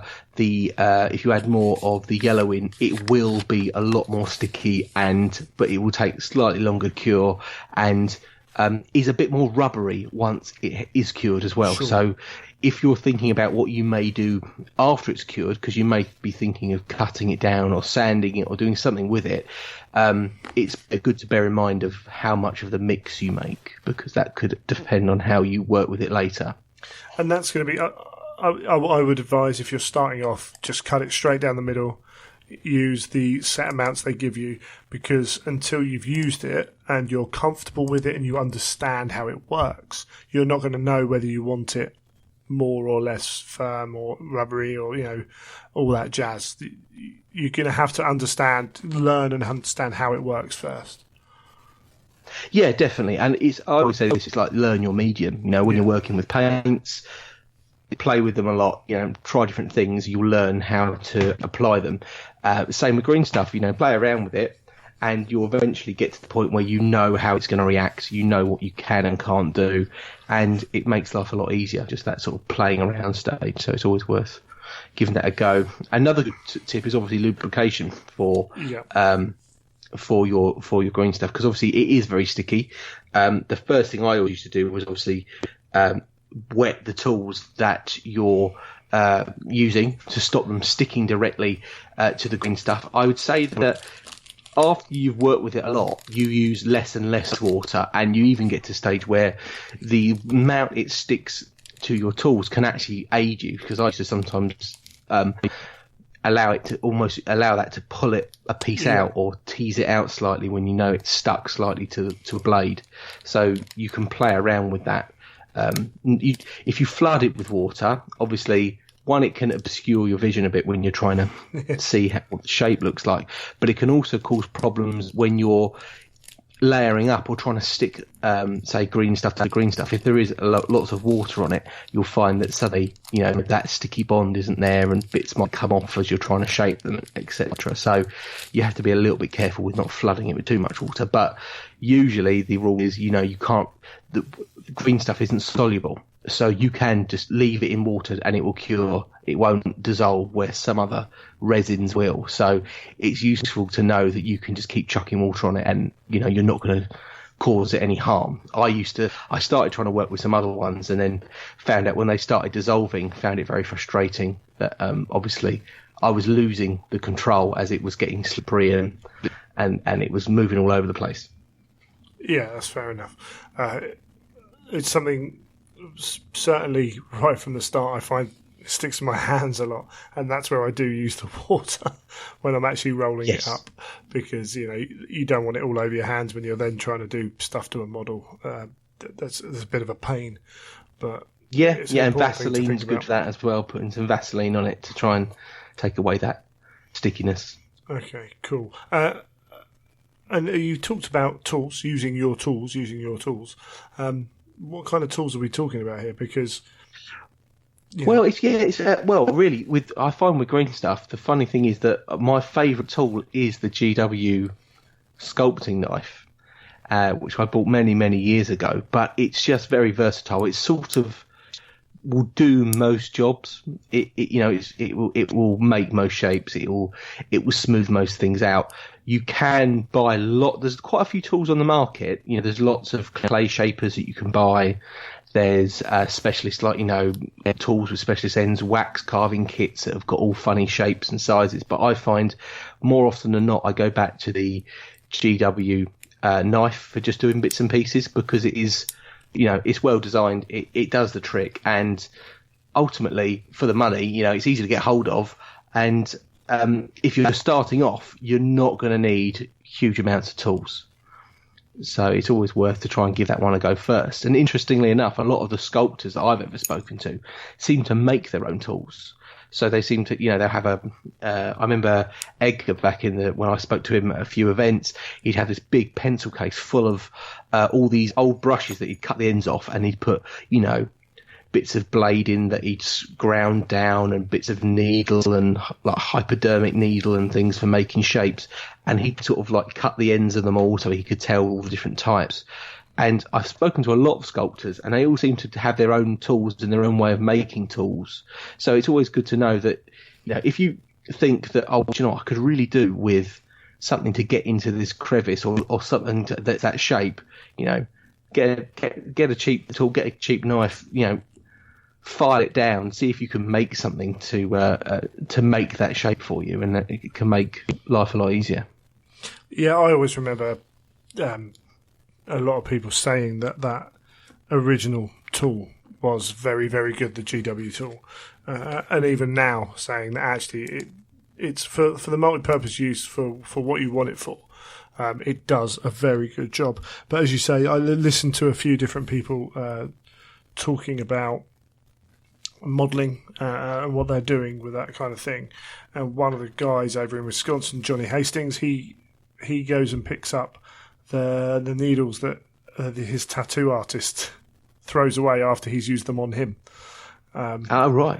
And things like that, little things like that. Dentist tools are also another one that they talk about. Yes, yeah, I've heard people about using dentist tools. They're used on small areas and all that, and there's lots of stuff. So there are a lot of things, and everyone's, as you say, with people who make their own tools up, you're going to find something that works for you.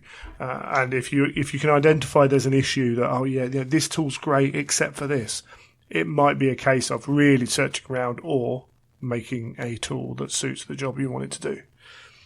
I mean, I bought one of those wax carving kits where you get all the different shaped sort of stainless steel tools.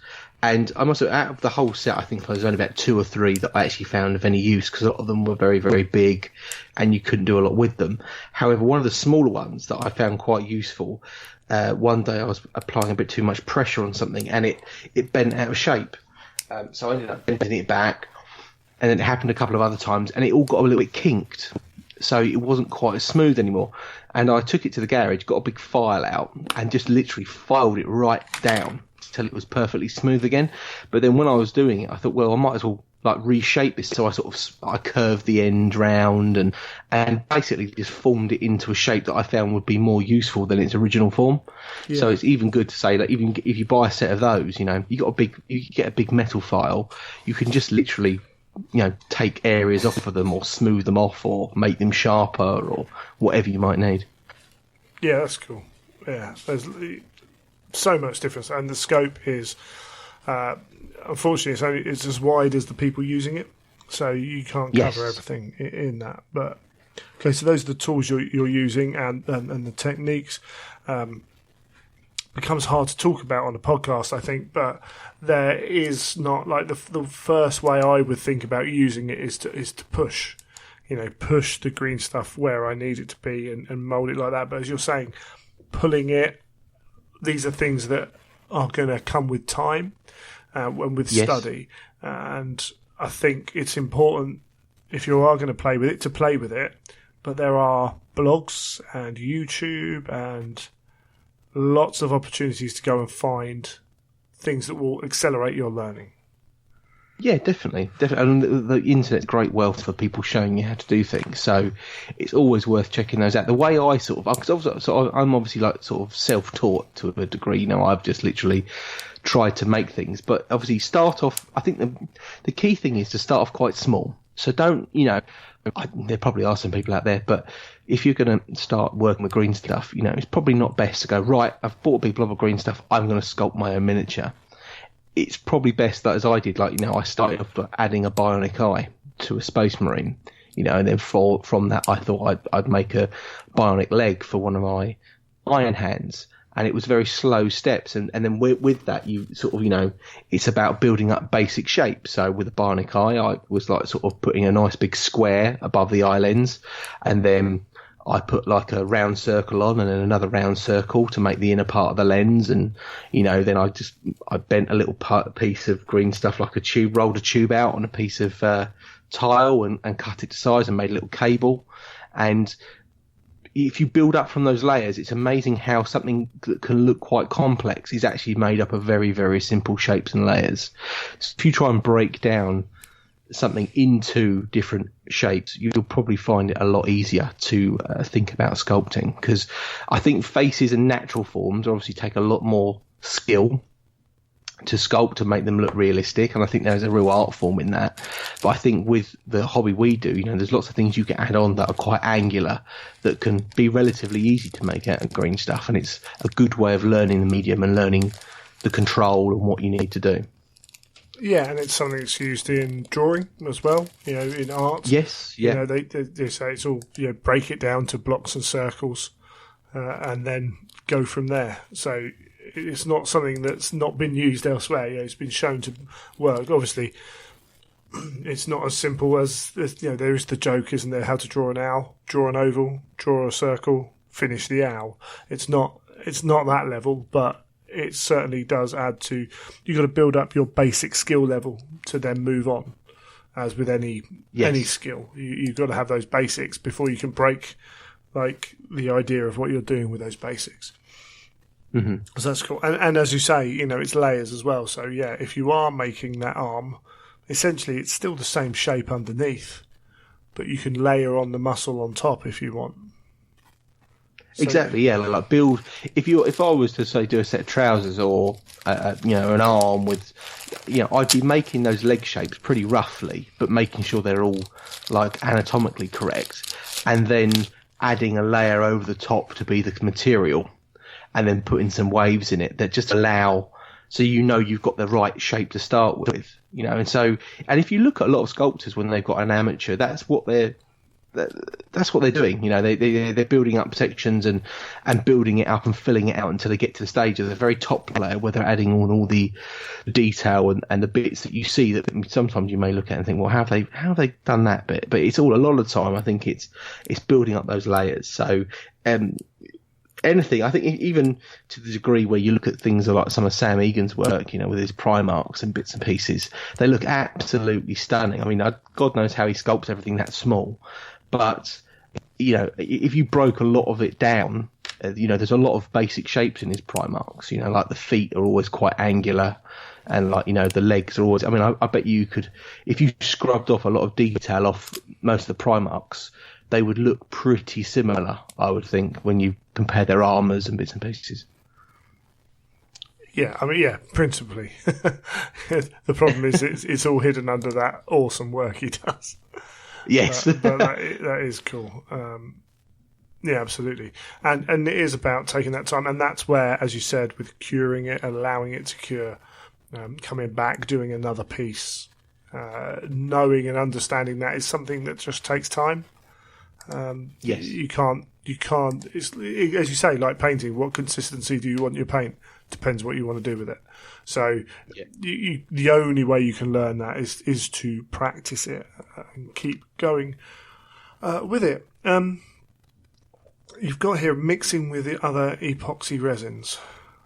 Yes, so obviously we've been talking about Greenstuff, but obviously there are other resins on the market. I mean, I remember before I could ever get my hands on Greenstuff, it was always Milliput was always the easy one to get a hold of. Now that's a very different medium. It's a bit more grainy, and it dissolves in water.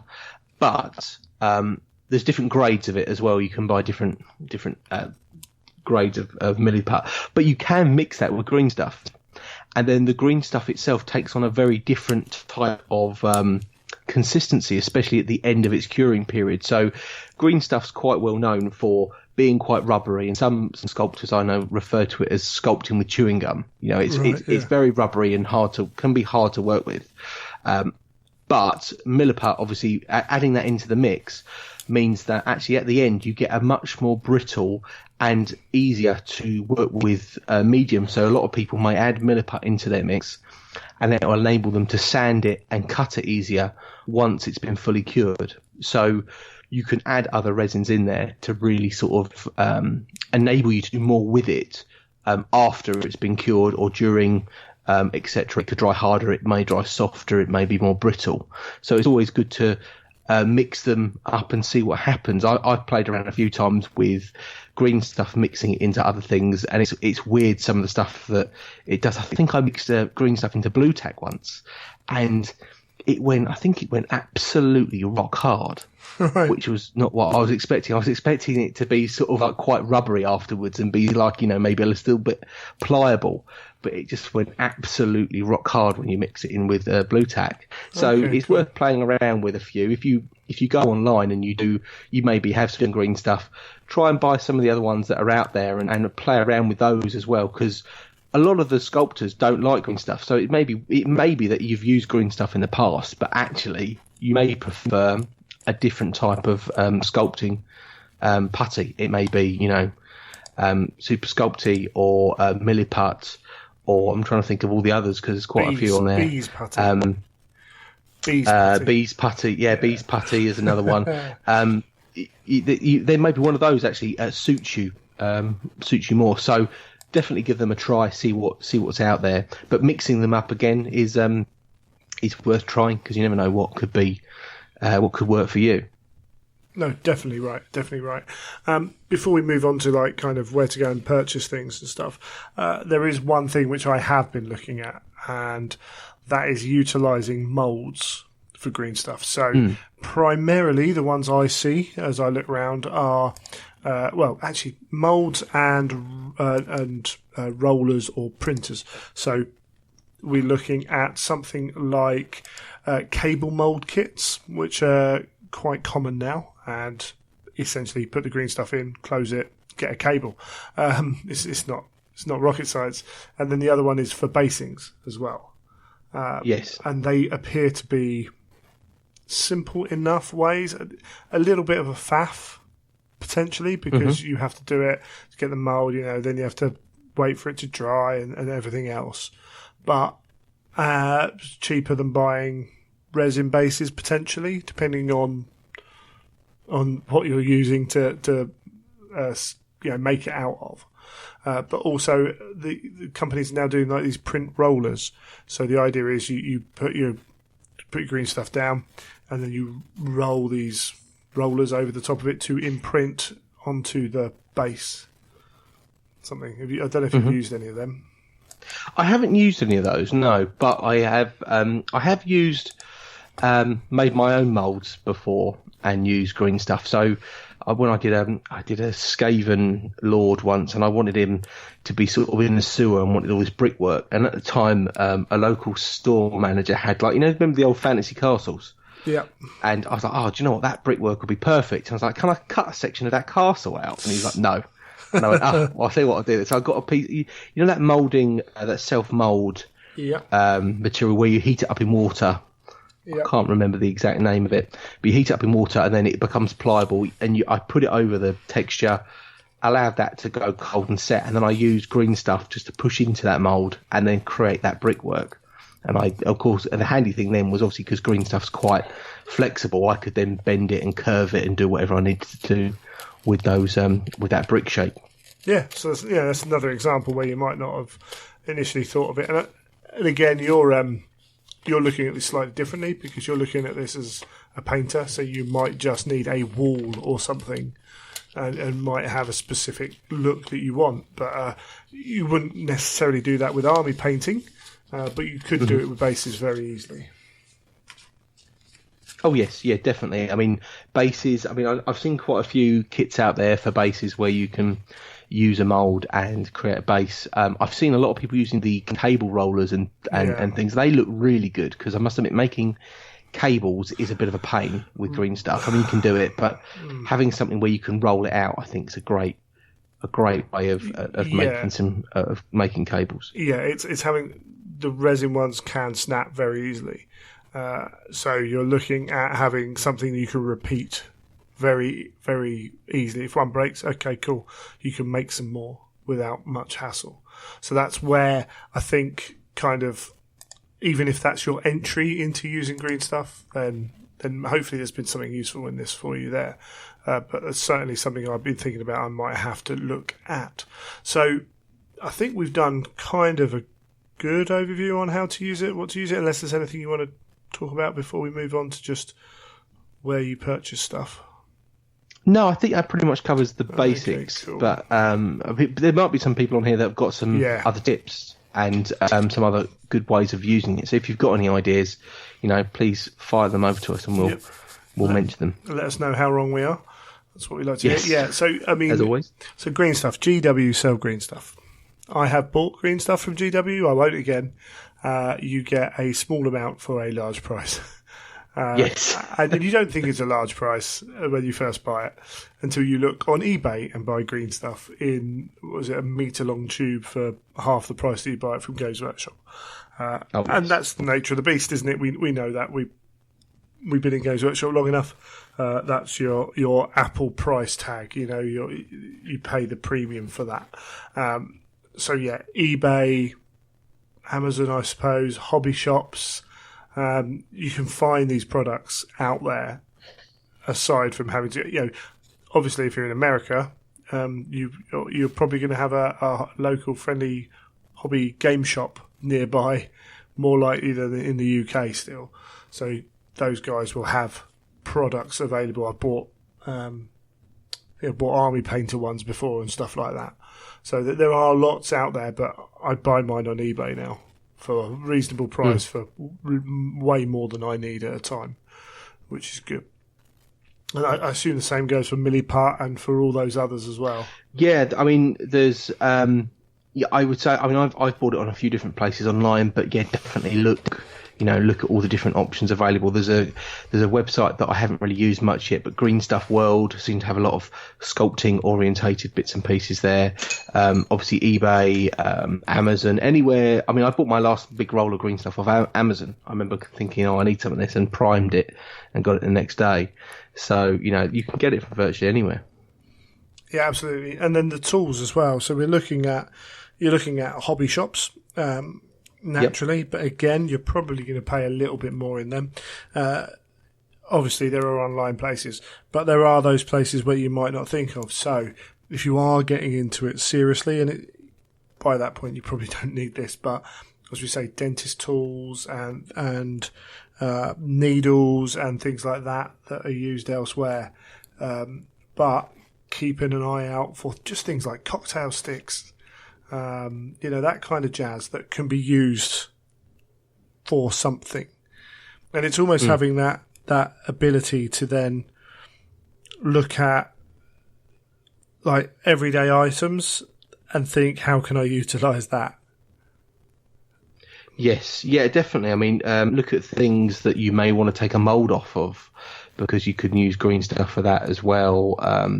Look at everyday items for, shapes that may be useful that you can use to do something with. I mean, I haven't come across it many times, but sometimes I've thought, do you know what, if I had a really tiny ball bearing on the end of a pin or something, that would be really handy for like doing this eye socket. Right. So I think there are tools you can buy for that, but you walked around one day and you saw something that was that shape. Oh, great, grab that, I can use that. Yeah, absolutely. And then where to go to find it. So, I mean, I would look at YouTube first. I think if I was going to green stuff, I'd go there. After having played with it a little bit and wanting to improve, there's going to be something on YouTube. But there are also hobbyists on Facebook. There are groups on Facebook, so like the Heavy and Metal group would probably be a good place to start. But on Instagram or on Twitter, there are people out there who are doing this kind of thing that you can find. And in general, people are quite good about helping, I think. Oh, yeah, definitely. So I think and there's lots of inspiration out there as well. Lots of people on Instagram and Twitter that have, done some cool things with green stuff. So if you see something they've done and think, I like the look of that, give it a go yourself. Yeah, absolutely. And, the Games Workshop guys are on Twitter, a lot of them. And, yeah, I mean, if you're going to ask them a 20-long Twitter question, they're probably not going to answer. But if you are genuinely interested and ask a simple question, they might tell you how they approach stuff like that. Because although, a lot of the stuff's now done on computer, they still got all the skills. Yeah, definitely. And they'll probably still use them in their own time if they're not using them for actual work. But there's places you can go for that. And then the big one, the one that I think would be most effective, is to do a course, much like Neil's going to do his painting courses. A lot of the conventions and things like that in America, people are offering these courses. And Andrea Schwant, we've had Brad on Fanatic, his wife, went to Adepticon, did a course. All of a sudden she's reposing, half a Age of Sigmar models and doing the scales on the dragons and stuff like that, and they're looking great. And that's after a couple of hours sat down, and she's learned that much in that first 2 hours to then go away and build on. Obviously, yeah, definitely. Not everyone can get to conventions, but if you can, it's a great resource. And it's that aspect of conventions is something that I'm thinking I might have to dedicate a bit more time to when I do attend them. It's hard to get away from the drink of not the drinking for me, but the gaming and spending time in the bar, chatting. Yeah, I do think that that's half the problem. Sometimes I think you zone in on what you really want to do in those things, and you end up ignoring maybe other things that could teach you something, or you could take more out of. You can never do everything you want to do anyway. And I do fear that if I got into green stuffing, I'd want to do it too much. It would slow me down. But it certainly has its uses. Definitely. Anything else you think we should add in before we head off? No, not really. I mean, obviously, just if anyone thinks of anything good, obviously let us know. I think if there's something want to add in, please tell us. Yeah, absolutely, because say I'm certainly a novice, and I'm sure Neil appreciates that he's got plenty more to learn when it comes to things like that. Oh yeah, definitely. You know, I would say I know a lot about painting, but when it comes to green stuff, there's tons that that I could learn. I've got a very rudimentary knowledge, but I can do most basic bits and pieces. Yeah, sure, awesome, cool. Well, in which case, we'll leave it there. We'll come back and close the show out.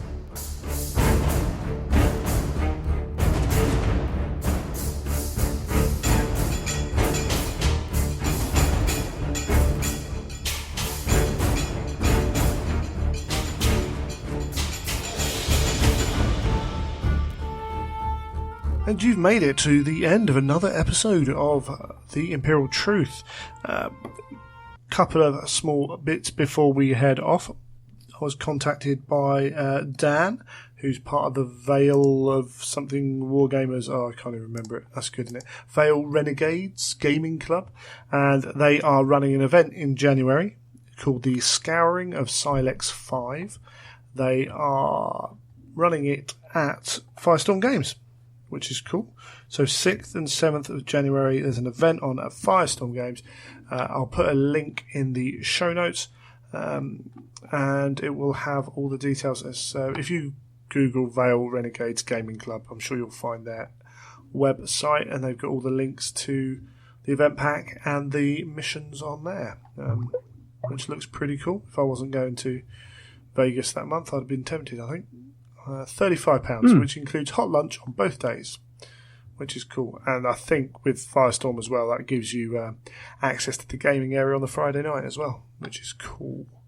So, yeah, and I think they've been talking about play testing these games and everything as well. So I know they're putting a lot of effort in, which is awesome as far as I'm concerned. Always good. Yeah, absolutely.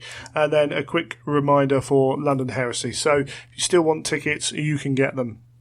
I've had a handful of people message me and offer help, which is great. If you're not able to come for the whole weekend, you want to pop down for a day and you want to offer some help just for a day, that might be useful. I think most of the people who've offered help are playing in the event, and I might need some help outside of players. But I'm going to sit down over the next week or so and actually work out specifically what help I need, because that will help me. In knowing what I'm looking for. Neil, you're going to be our spare player / walk-arounder, aren't you? Walk-arounder spare player, man, yes. Yeah, that's it. Maybe even bring your army less than, a bit more than just reluctantly. We'll just leave it in the back of the car. Just throw it in there, it's all good.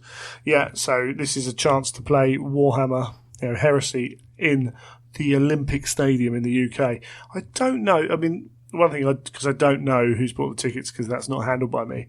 I'd love it if we get some people travelling in from Europe. I've no idea if we have or haven't, but it would be really cool. I know some of the Irish guys were talking about coming down, or over, should I say? But it'll be cool if we can, and that whole event's going to be pretty big.